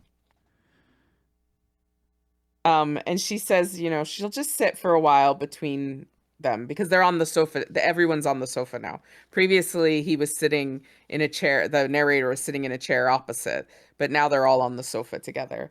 Um, which again, I feel like shows a little bit of his movement towards Robert. He's Mm. not sitting on the opposite side watching. Mm-hmm. He's Mm-hmm. there with him on the sofa as well. He's not third wheeling it. And It doesn't yeah, feel like it. Or, and his wife kind of passes out between them. mm. Um So the news program ends. He changes the channel. His wife has fallen asleep and her robe has slipped away from her legs. Which is, And I love it. Exposing a juicy thigh. ugh. Um, but I know. It's like, are you talking about chicken? Um, but he covers her leg, and then he thinks it doesn't matter. He can't see anyway, so he just pushes her robe back away from her leg. I'm like, There was a you part of didn't me have here. to uncover it after Yeah, you covered it. there was something about that exchange that made me. Like maybe it's implied, but he goes, "Man, I could do whatever I want. He can't see it." Yeah, But I'm like, okay, you first do. of all, you're just a dope because he could hear it. Like he's not Yeah, like in a air like a chamber or something. Like he's yeah. under like he can't. I just this just shows just another. Not to his fault. It's just there's like a just lack of understanding. Like you don't have a lot of Hmm. experience. But there in his mind he's like, like I could make out with her, and and then he can't see anything. It was like, yes, he could sense things. Okay, Yeah. you're not that slick there, Um, but Columbo. he Columbo. He asks again if he wants more pie. Robert says yes, and he asks if he's tired. Do you want me to take you up to bed? And he says, no, not yet. I'll stay with you, if that's all right. I'll stay until you're ready to turn in. So he doesn't want the evening to end, and it doesn't matter that his best bud has fallen asleep on the sofa. He's still happy to hang. Um, You're and talking he about says, the Spud like to his wife. yeah, yeah, yeah, yeah, Okay, yeah. okay, Yeah, okay. you could see a world where he goes, "Oh, my friend's asleep. I don't want to sit here with her husband. I'll go to bed." You know? Yeah, yeah. Taddy says it And says to me he's let his guard down. He's okay with Robert now. Yeah, I sense that too.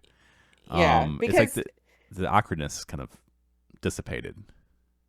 yeah, I think so when he says I'll stay here with you if that's all right. I'll stand here ready to turn. He says, "We haven't had a chance to talk." Know what I mean? I feel like me and her monopolize the evening. Um, and then the narrator says, "That's all right. I'm glad for the company." And he realizes that he actually is glad for the company. Every night I smoked dope and stayed up as long as I could before I fell asleep. My wife and I hardly ever went to bed at the same time. When I did go to Mm, sleep, I had these dreams. Sometimes I'd wake up from one of them, my heart going crazy. mm. So he's someone who stays up because he's got a little bit of a fear of his dreams. And it means that he and his wife don't go to bed at the same time. He smells a little And grass. Stays up by himself. yeah, and he does kind of enjoy the fact that he's got somebody staying up with him. Yeah. And he went back to, and then Um, it went back. Now it's Robert.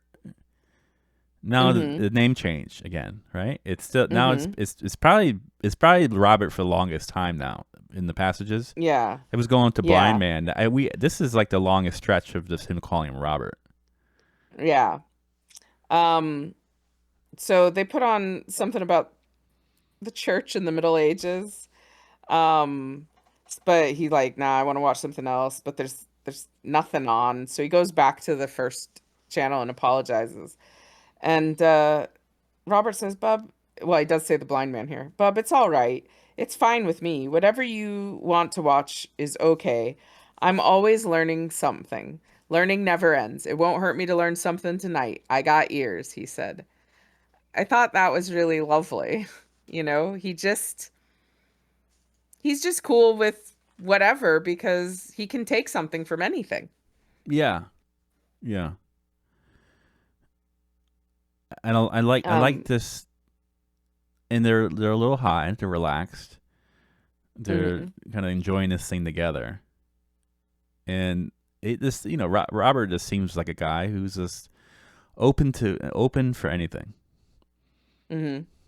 Open for all experiences, and it's. I feel like that maybe the fact that he says that, or I think it's impressionable to the husband who Mm. maybe is a person who is let's say who is a person who doesn't really respond to change, and he's seeing this guy who's in this new house. He's blind. He's in a new house. He's never been here before, and he smokes weed for the first time. He's into like whatever's on TV, and I think that to the husband, it shows like, man, I kind of wish I was like that. Maybe I'm a little too rigid. I can't step out of my comfort zone. And look at this guy. He's stepping all over. Like he's stepping way out of his comfort zone. And I don't think he's articulating that. I feel like we'll go into it like with real change. That's real change.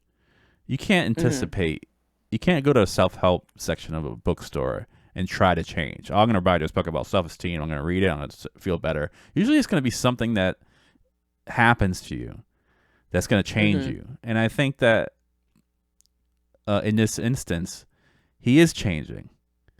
He got a friend, like Taddy said. Yeah. His friend is kind of just chill. And the more chill he is, it makes the husband less rigid. And I like that. Like, I don't know. I don't think unless he was in that situation, that this change would not occur. It's like I feel like we're inching our way towards an epiphany. Slowly. Like Slowly. It's not to the apex is going to be in a few. But it's things are loosening at this point. I think that's great. So what else? What happens now? So they don't really talk for a bit. They're listening / watching this TV program.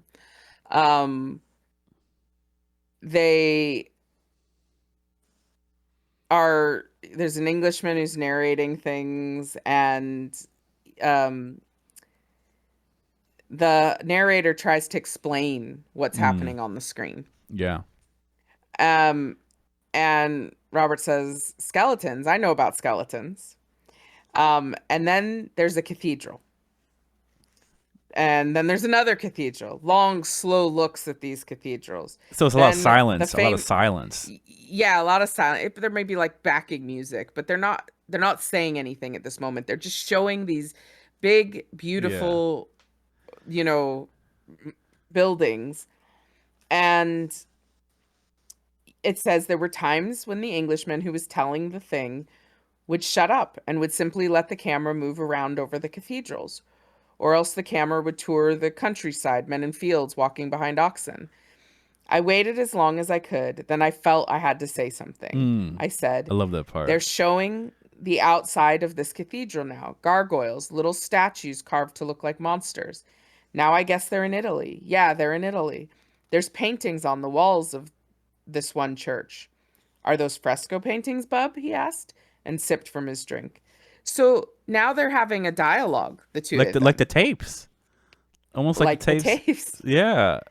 Yeah. I just love this. It's such a beautiful scene because I think like I get I think Shiny has mentioned this. You're in a classroom and the teacher has a question and nobody's answering, and you just feel compelled that you have to answer it or you have to say something. There's like a lot of silence in the room, and you have to say something. Call me out. Yeah, and no, I mean there's another side to that one too. I won't go into it, but no, but there's like no, it's true. It's like true. there's a side of I feel like they're sitting there. It's very vivid.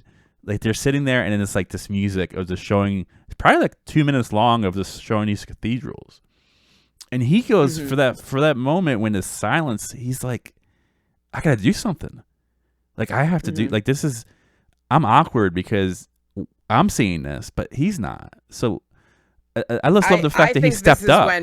He steps up. Very real empathy hits him. Yeah. He thinks about, oh wait, I'm seeing this. But he's not hearing anything anymore.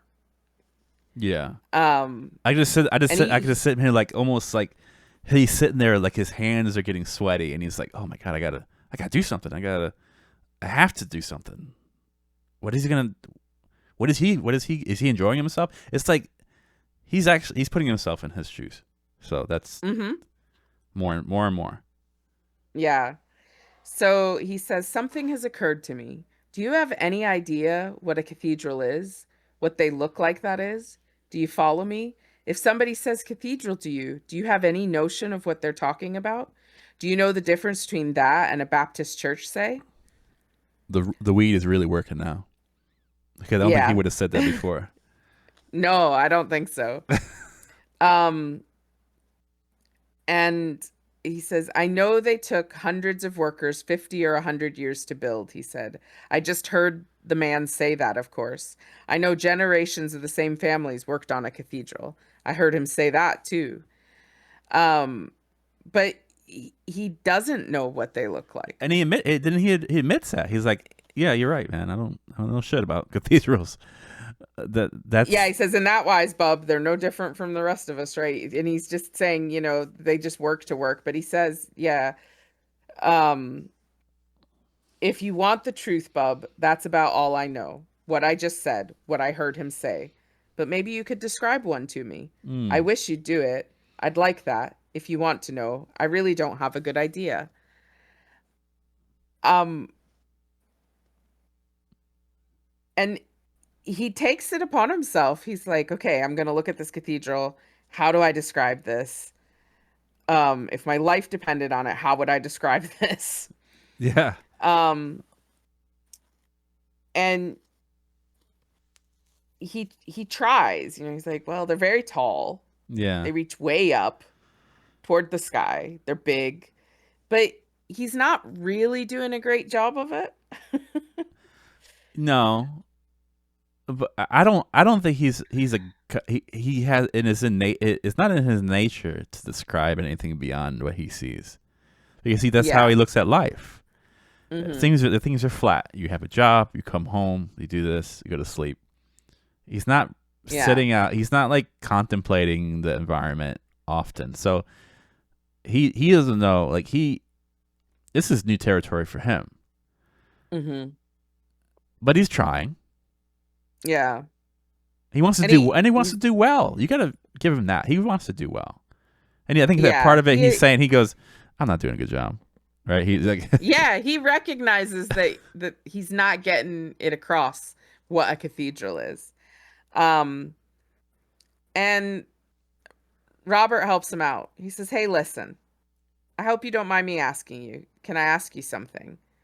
Let me ask you a simple question, yes or no. I'm just curious, and there's no offense.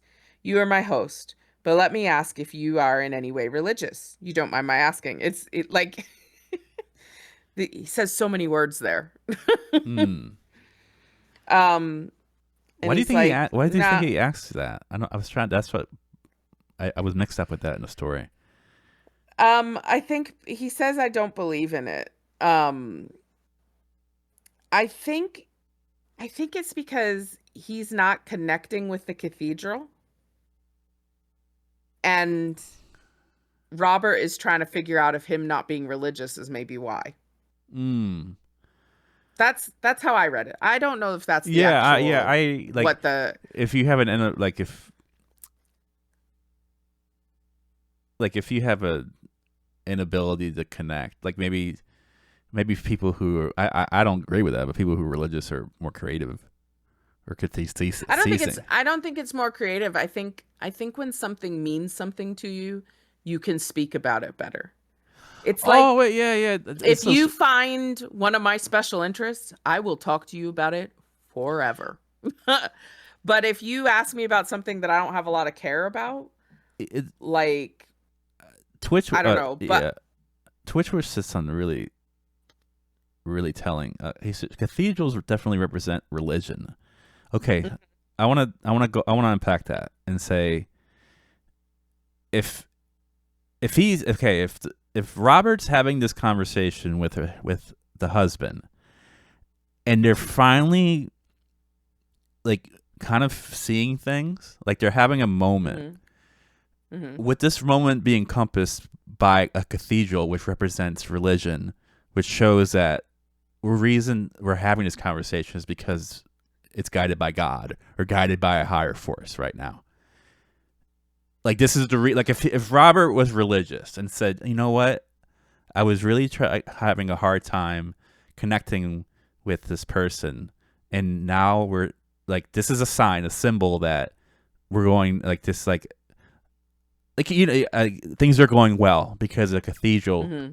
is being talked about, and the cathedral is close to God, and this is a sign because I'm religious that we have that we're coming together, or this is a sign that we're having harmony.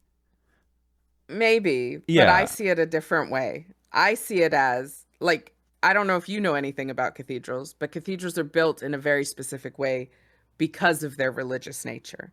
The cathedral layout is in the shape of a cross. Hmm.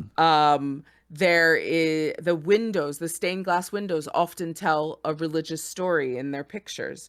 The Hmm. rose window means something to religion. Um, all of all of how I would describe a cathedral would have a connection to the religious aspect of it. Oh, I see. And he doesn't. He doesn't. He was describing it like he would describe a cross. Oh, there's two pieces of board Yeah. together. um. Yeah, he talks about the architecture, but Robert doesn't know about architecture. He knows about the So significance of the architecture. possibly that would make more sense to him, to say, look, there's a long section of the cathedral and a shorter section of the cathedral that crosses it, and that's to symbolize the cross that Jesus was crucified on. Like Yeah, and he's he not, and could the husband's give not doing that. The husband's giving a yeah, very he could give meat and more meat color and to his potatoes version of description. this Yeah, cathedral. exactly, It was exactly. And tall. he says that the truth is cathedrals don't mean anything special to me. Nothing. Cathedrals, there's something to look at on late night TV. That's all they are. And I Yeah, think yeah, that is why he can't describe it. yeah, So yeah. he asks him then to do him a favor. Robert says, "Why don't you find some heavy paper and a pen? We'll do something. We'll draw one together. Get us a pen and some heavy paper. Go on, Bob, get the stuff." It's much like him feeling the wife's face. Through touch is how he can understand this thing. Hmm. And if they draw it together, if he can feel the movement of the lines, he can better understand it. Yeah, Is it going to be the best drawing ever? Probably not. But will it give him some idea?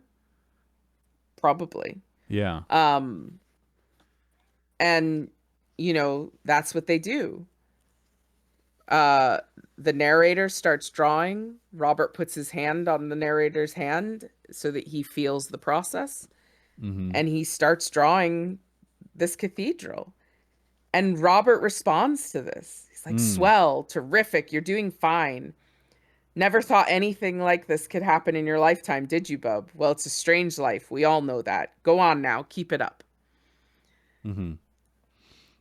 If you would have told me the guy in the beginning of the story would be doing this, I would have lost that bet. Like, he's like the guy. I didn't get the impression that the husband, he didn't pull back. Like, he wasn't even like, no, that's weird. No, it didn't stop. He went for it. As He got soon as he, this he was got the paper, he suggested, got the pen, he got the paper and he put went his for hand in it. the guy's hand. This is a guy who was like making fun of his wife for like, ooh, he touched her face, hand on hand. Mhm. He's probably a little bit like weird. Like, he's one of those guys like, I can't let me touch a man's hand. I think I'm gay. I'm not gay. I'm not gay. And he's doing like, I think this is all like this epiphany slowly Mhm. having starting to form, and it's like, it kind of puts him in a situation that he would never be in. Mhm. And it's a beautiful moment. He's kind of going through it and kind of letting him know. And I don't think the husband's the most confident person either, No. as I think Taddy brought up before. So and I think Robert's intuitive and knows, hey, I'm gonna blast like compliments. Like, I'm gonna let him know he's Mhm. doing a good job, because he needs Yeah. to know that he's doing a good job. So he's very complimentary, and like almost is doing it just to, because maybe he senses that he needs his encouragement. I mean, he had a kind of a shitty evening with his wife. Like, the wife was really not giving him encouragement throughout the night. So to have this No. kind of encouragement, it's a good thing. Yeah. Um, but yeah, But the wife wakes up, which yeah, I think is another important, this Twitcher said this is the biggest moment, them drawing together. But the wife wakes up and it expands on that moment because she says, "What are you doing? Tell me, I want to know." Um, yeah. What the fuck is and that? he, Is it like yeah, what's going on here? Why is she such a I think square? so. I think she doesn't understand what she's seeing, and she's not Okay. Oh, allowing for the change in her husband. thank you. Because Okay, remember, that's she's it. been treating him like A little he's boy, the enemy the whole evening, like a child. and like a child that can't be trusted to behave correctly. Yeah. And then she sees the two of them hand on hand doing something, and she doesn't understand it. Mm-hmm. And he doesn't answer, but Robert does. Mm. He says, "We're drawing a cathedral. Me and him are working on it. Press hard," he said to me. "That's right. That's good," he said. "Sure. You got it, bub. I can tell. Mm-hmm. You didn't think you could, but you can, can't you? You're cooking with gas now." He's so encouraging. He's Yeah. he's not just finding out what a cathedral is. Like Scrapplejack said, Robert helped the husband explore what a cathedral meant to him. Uh, Um, yeah, Cat. Taddy, I think she seemed almost panicked because she was a bit. She she was always seeing her husband as probably doing the wrong thing. And so when she wakes up to see this, she's afraid he's doing the wrong thing again. And Yeah. that's why she panics. That's my Yeah. interpretation. But I mean, in her defense, he doesn't have a good track record of doing things outside of his comfort zone. He's always this. Hmm. He does the same thing all the time, kind of this very predictable. So first thing she's like, "What are you? What are you guys doing? Heroin now? What's going on? What are you like? What did you get? What are you doing to Robert? Yeah, Are you yeah, hurting him? exactly. Yeah, like what's wrong? Like what did you get him wrapped up into?" um, but it's But great. Like it's almost like there's a little role reversal. Like why don't you branch out a bit and not think that your husband is incapable of change? hmm hmm That's this whole kind of reversal of things. But what when she finds out what is after Robert kind of gives him the answers Well, for she her. asks again. She's Yeah. like, "What's going on, Robert? What are you doing? What's going on?" And he says, "It's all right." And then to the narrator, he says, "Close your eyes." And he does. Yeah. He closes his eyes and he says, "Are they closed? Don't fudge." And he's like, "They're closed." And he says, "Keep them that way. Don't stop now. Draw." And so the two of them keep drawing Yeah. Yeah. with his eyes closed. And it gets to a certain point and he says, "I think that's it. I think you got it. Take a look. What do you think?" But he had his eyes closed and he thought he'd keep them that way for a little longer. Yeah. He thought it was something he ought to do. Um, and Robert asks him, "Well, are you looking?" But his eyes are still closed. He was in his house. He knew that. But he didn't feel like he was inside anything. And he just said, "It's really something." Mm. So like that was like the full existential epiphany. Like I had it all wrong, and maybe I'm living life with I have my eyes open, but I'm living life with them closed. Like I'm seeing more with them closed than I ever did with them open Yeah. at this point. Like I've missed so much because of my experiences and the invisible barriers I put up around me. I have wasted life and toiled with my own anxiety and jealousy, and now I'm at this moment, and now it makes sense. So Yeah. for me, like it means a lot to me, like because it's kind of, it shows a lot. I was talking to Shiny about this. I kind of, when I read this, it explores my own shortcomings because I wrongly dismiss people for not liking art and for not understanding like just doing things beyond the normal scope. If you're gonna be about anything, be about it. If you like collecting stamps, be about collecting stamps. If you listen to music, really listen to the music. Go out of your way. Like I always like people who are into things beyond the norm, because it shows that because there's people out there who just do everything on the surface level. And I was like, I never want to instill. I never want to surround myself with people who are just living vicariously through life on just talking about what's Mm-hmm. on next on American Idol, or just doing things that what everybody else is doing, and that's what they Yeah. feel like life is. And I'm like, you're missing so much. You're not. There's no depth. My problem is that I believe that people can't eventually see it. Like I will like my um I think that I'm gonna be blue. I'll talk to someone until I'm blue in the face and convince them to have that kind of epiphany. But it's out of my Mm-hmm. control. You're only gonna have that for someone like the husband. You're only gonna have that kind of change if it happens to you personally. Like you can't you have to have that experience. So Mm. my problem is that I don't think people I dismiss. I shouldn't hope that people change, but I should understand that people do change. Mm. Um, and maybe I don't have enough faith that I shouldn't hope for change. That's another thing. Like that's a little passive aggressive. Like like if you were a religious, you're like, they'll find God one day, or they'll do this. They're like, no, that's you're still wanting to control someone else's experience. But there is a possibility that someone can, like in this case, look at life differently. You can't hope for it, but for it to happen, one has to experience it on their own. You can't read it like you really can't. Like maybe you could read it in a book. I don't know, but in this case, I think that someone like the husband had to have that happen. Like there was no way that he would ever encounter that unless he was like in his existence, he would never meet a blind man. He would never meet that guy, Robert. He would never go out of his way unless it was forced. Mm. Unless he didn't have. There was not many opportunities in life for him to do something outside of his norm, and something did happen, and it changed him.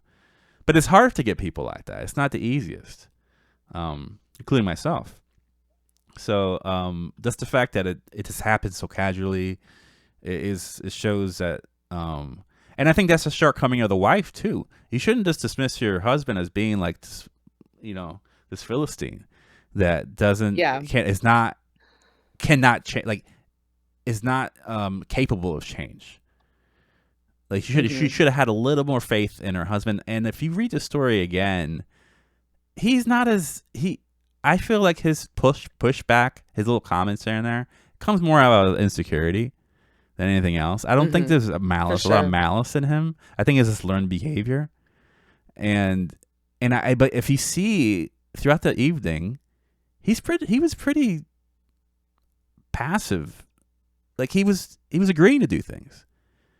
He could have Yeah. been an asshole in the room. He could have just left the house. But Yeah. it may have put maybe his guard, like maybe Taddy was saying, like his guard was a little higher up in the beginning, and maybe he just wanted to be a Mm-hmm. guard. He wanted to be a police officer. Want to make sure this blind dude's not going to take away his wife. Yeah. But as the story concluded, like he was at a different spot.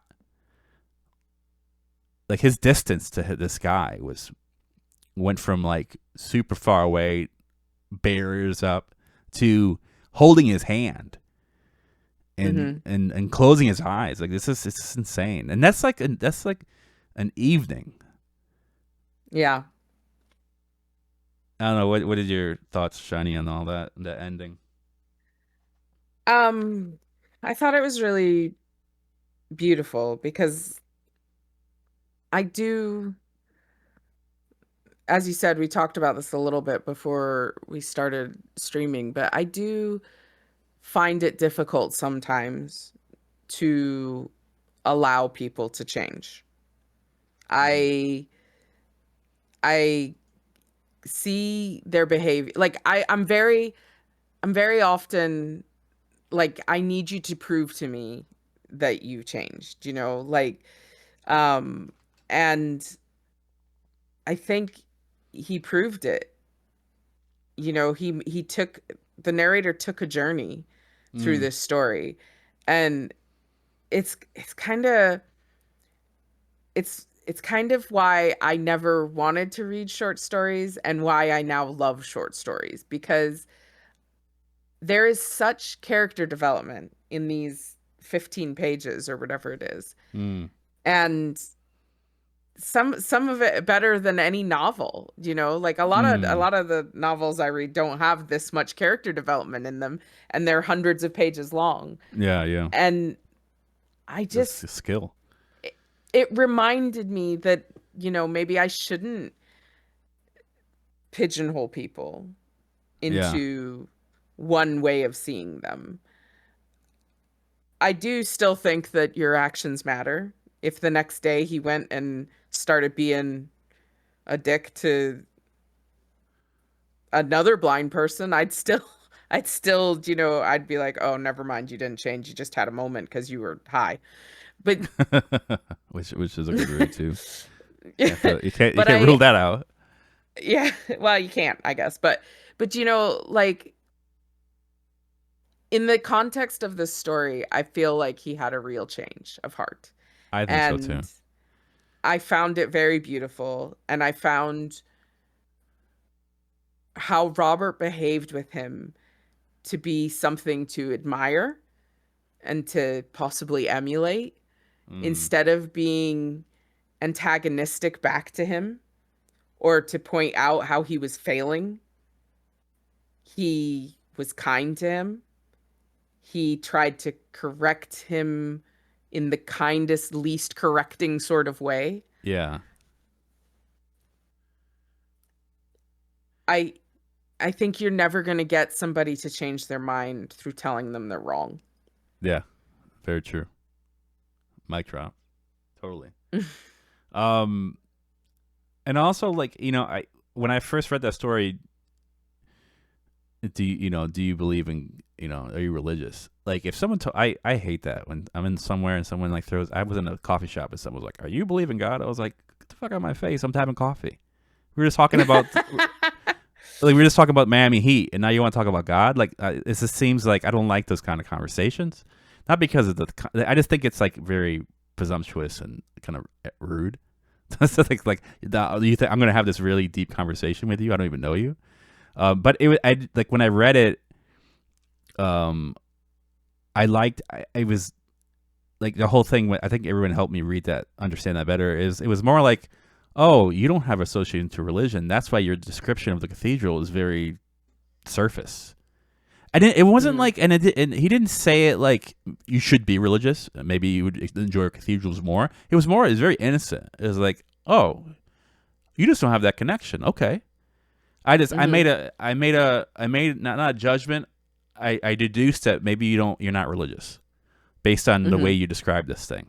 Because if you could you could describe a church as being like, you could give a religious like like you could describe a church, knowing your background, Shiny, like you would describe a church in a way that maybe because of your background you would say more things, but somebody else may describe a church like a regular house.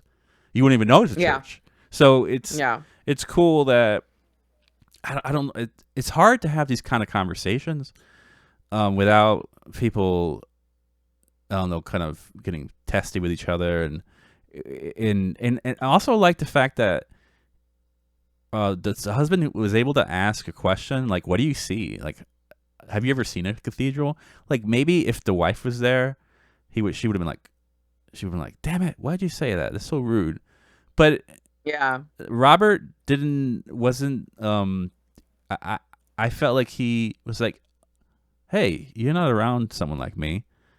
It's okay if it's what you're saying is very direct. I can handle that. Like, okay, I have questions about you. You have questions about me. We're getting a little high. Let's just talk." And it's like, and I love that. I just love the fact that all like this, like he was I think the husband was allowed to be a little ignorant. Like he was getting Yeah. and it wasn't like he was put against him. He was like, I don't know about this. This is what I'm asking. And I think sometimes when, especially in politics and stuff like that, or like in things, like people talk about stuff, and you're like, oh, you can't, how dare you talk about that, or how would you not know that? And I think sometimes it's nice to be in an environment where you could just ask questions, because people kind of put you on people crucify you for asking a question, and it's okay to answer a question. Yeah. Maybe if people had more conversations like this, would be less hate in the world. Maybe. You know? I think so. Yeah. Taddy says there's a jerk side of me that sees that blind guy taught me to really see feels a little heavy handed, but the build up is so good.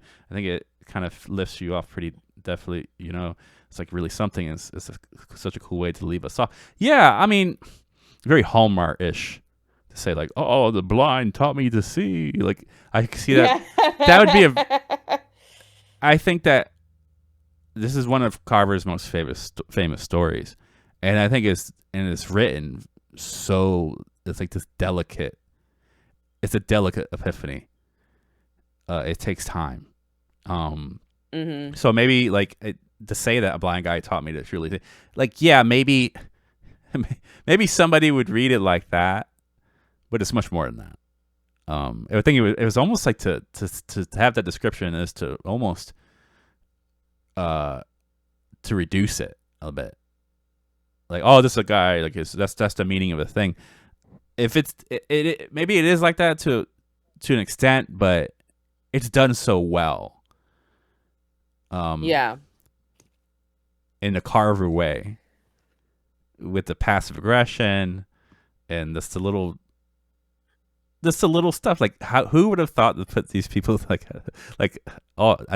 have it's a cocoon epiphany and like a weed, like people smoking weed with a blind person smoking weed with a guy who could see, and it's like I don't know, I just seem really it's realistic. Yeah. I think as well that yeah, oh my god, did you read that? It's like if the narrator at the beginning like was going the to narrator, it is Yeah. like it was like the guy in the beginning of the story summarizing like, oh yeah, this is one of those stories. Someone else wrote it, some guy named Carver. I guess he's a writer, quote unquote. Yeah. It's just one of those like, oh, the blind guy told me how to save out. Boo hoo, go to sleep. Yeah. Totally. Yeah. I guess so. Just because a thing could be reduced to something chintzy and cliche doesn't mean that the lesson isn't valuable. Yeah. And I think Carver got us to that point without it being cringy, without it being it would be cringy if the guy was like, oh my god, I love blind people. Yeah. Like if he had like he jumped for joy then I felt like he didn't say any, it wasn't hokey at his last. No. What was the last line again? I should no, I don't. I like the way you were telling this, Jenny. So I put the book down. But what was the? Well, now. Oh, you put it down. It was too? something I said. That's what he says. Yeah, which I don't. If you want to be real hokey, you'd be like, I had it all wrong. Yeah. No, he said it's really something. I said that's what he said. It's really something. Yeah. Which it's a response that I would expect from someone like that. He didn't go out and try to write a dissertation about it. He was just like, he goes, it's almost like, this is new. This is new shit. I'm not used to it, but I like it. He finally appreciated something that he had no connection to before. Yeah. He had no connection to blind people. He had no connection to cathedrals. And now he has a connection to both in a way. Yeah. No. Yeah, I get that. Very cool. I guess maybe now I'm compelled to, like I always do at the end of these episodes, to find a connection between the short and the long. Mm-hmm. I'm a little I don't know. To people that maybe doubted the real, no, that's not, no. It's hard to find connection with these two things. No, I think this time we went completely off in two Oh separate man, I directions. missed a streak. We had like, it You was like 32 episodes of connections, and I'm like, yeah, This no. is where I remind everyone that Itchy picks the stories. No, I'm kidding. I know, but I You was know looking, what? yeah, I was really excited to do Nightmare at 20,000 Feet for the reasons I mentioned about it being, something from my childhood that I remembered yeah. very clearly. Um, there you go. Scrapplejack did it. Perception and imagination and preconception. Okay, see, that's what I actually I whisper Scrapplejack to say that, so I would make you Did feel you? better. You're like, quick, say this really quickly for me. I'll just tease it. I was like, thank you. Please, somebody find a connection so I don't feel like, You still did it. You still did it. You yay. still got it. So no, it was. I didn't. I kind of liked having two stories that were a little like juxtapositions. The juxtaposition was great. That's cool. Mm-hmm. I like that. It makes it. I mean, it was such. Sometimes when you have stories that are similar, it could feel like one long story in ways. Mm-hmm. So I Mm-hmm. felt like it was like a clear slate. We started this. Yeah, these were very different. Yeah. Zim's gonna go watch the Twilight Zone movie again. Oh, cool. Yeah, as you should. Um, Anybody have any questions? Any comments? I feel like we do Q&As after this. Q&As. It'd be fun Yeah, to but read. then I'm gonna have to know something that I might not know. No, they could just say, "Hey." Um, Any questions I about book club? I highly recommend getting Where I'm Calling From, the selected stories Yes. of Raymond Carver. Yes. And they're There beautiful is not, covers. They're really yeah, nice, really it's pretty. it's beautiful paperback. Yeah, mine. I don't know if you have the same as me, right? It's like this. It's just a photo of a house with like a kind of like like in No, fog. mine's a photo of Carver. Oh, okay. Now mine, I have. It was like a photo of a house and like fog, like kind of like an older, like almost like a house in like 1960s house, and then there's like one light on. Mm. Oh, that does sound lovely. It No, is, this is yeah. just Carver looking like a dude. Carverish. Very Carver's straight handsome. stare into the camera. Oh, I actually, yeah, I have that photo that you're talking about. It's in the back, Mm-hmm. but it's smaller. Ah, okay. Yeah. Okay. It's probably just I might have, I'm over here on the other side of the pond, so we get books published by different publishers. They have deals with the American publishers. Mm. But yeah, I remember, see, every time I pick up this book, I get reminded that he dedicated. So Carver was still alive when he did the compilation of Where I'm Calling From, and it says to Tess Gallagher on the inside. That's the dedication, and it just Yeah, I gets have my that. heart every time. Twitch says the one I just found has a car. Yeah, I have a couple of his. I have like some older editions, and then the new ones I have a car, and there's those photos, really nice photos. I want to read this on the back of my book. It was Mm-hmm. from Chicago Tribune Book World. It says this about this collection. It says clear, hard language, so right that we shiver at the knowledge we gain from it. I'm like, that's a pretty dope review. Yeah, that and is. and I like I this other one from the Los Angeles Times. Carver is more than a realist. There is in some of his stories a strangeness, the husk of a myth. That's crazy. Wow. Because it does. Wow. There are like, I wouldn't say like they are. Sometimes I don't like stories that are, what do you call it? Didactic. Like it's like some moral Mm-hmm. teaching. I don't always go for that, but sometimes they're like with his, you do get that, but it's not so heavy handed. Like I kind of like I Mm. don't like an author like telling me how to live too much. Like John Steinbeck is guilty of that sometimes. He gets on these rants in his stories. But like Mm. I feel like Carver can do it without having to say it. He'll just does it with the actions of the characters. Yeah. Um Azim asked our favorite book of all time.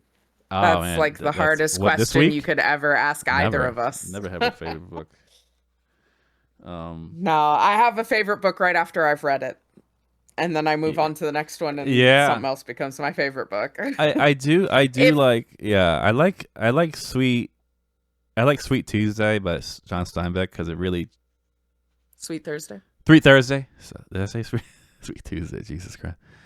Um, You did tell me that Cannery Row. your favorite book was Cannery Row at one point. I kind of valid. It's a novella series that he Hmm. put out that I just always go back to. It kind of changed. I just like the character in it. I always like to think of Hmm. it has to do with this a guy that he lives amongst like hookers and kind of like hobos and things like that, but he never looks down on them. Like he's able to Hmm. like he kind of like he's educated. He's a marine biologist, and he has this like Hmm. his office slash lab near this place in Cannery Row. And, but everything around him is kind of like vice, not vice, but like just I don't know, just Everyone's down on their luck down. Well, in not down on their this. luck, but no, but like there's like hobos, and I wouldn't say down on their luck. Just like this, I wouldn't say drugs, No, but they're there's homeless, a they're lot of them. well yeah, but they're homeless, but they don't seem like the way they're described in the story. Like he sees like Well, these are wiser he people. describes them as people. Yeah, That's like why. He he's like describes no, them but as he describes it people. as He like man. doesn't. He would say things like oh uh the businessman who's going to die of an ulcer could learn from this hobo who doesn't really just lives Yeah. day to day and is just Yeah, happy just to absolutely. have the sun on the right side of his face. So Hmm. I that to me is the reason I stream. Like I just like to talk to all kinds of people and um just like no judgment and have that like open like I don't know. It's like sometimes I feel like Doc in that story was just able to see the world. Like doesn't look at those doesn't look down on people who live like that. Actually, like he's like seeking advice for them. Like he's like these guys got it Hmm. right. Like they figured it out Hmm. somehow, even though it's not. They may not. They may not in society be viewed as successful, but they're successful to me in ways. Like we shouldn't disregard them as like the underbelly of America. And I just like that. Like I thought that's just a reminder. It keeps me balanced. So I do have a favorite book of all time, Mm-hmm. but it is not a novel. 50 Shades of Grey. My I knew it. No, shut up. My favorite book of all time, and also I swear I'm not kissing Taddy's ass here, is Where the Wild Things Are Oh yeah, yeah, by Maurice Sundak. yes. Because my love of reading came from the books that I read when I was a kid. And I loved Where the Wild Things Are so much Mm-hmm. that my mom took me to the children's opera of it that they put on. Oh, that's cool. And when Taddy wrote his book, I connected to it immediately because it reminded me of Where the Wild Things Are. Mm. Um Mm-hmm. so yes, I think if you held a gun to my head, that is the book that I would say, which is a picture book from when I was a kid. Yeah, yeah. No, yeah. That's good. I think that having those formative like reading experiences helps. Um, Now I lost my train of thought. How I was gonna go with this? Sorry. It's okay. No. But yeah, no, it's great.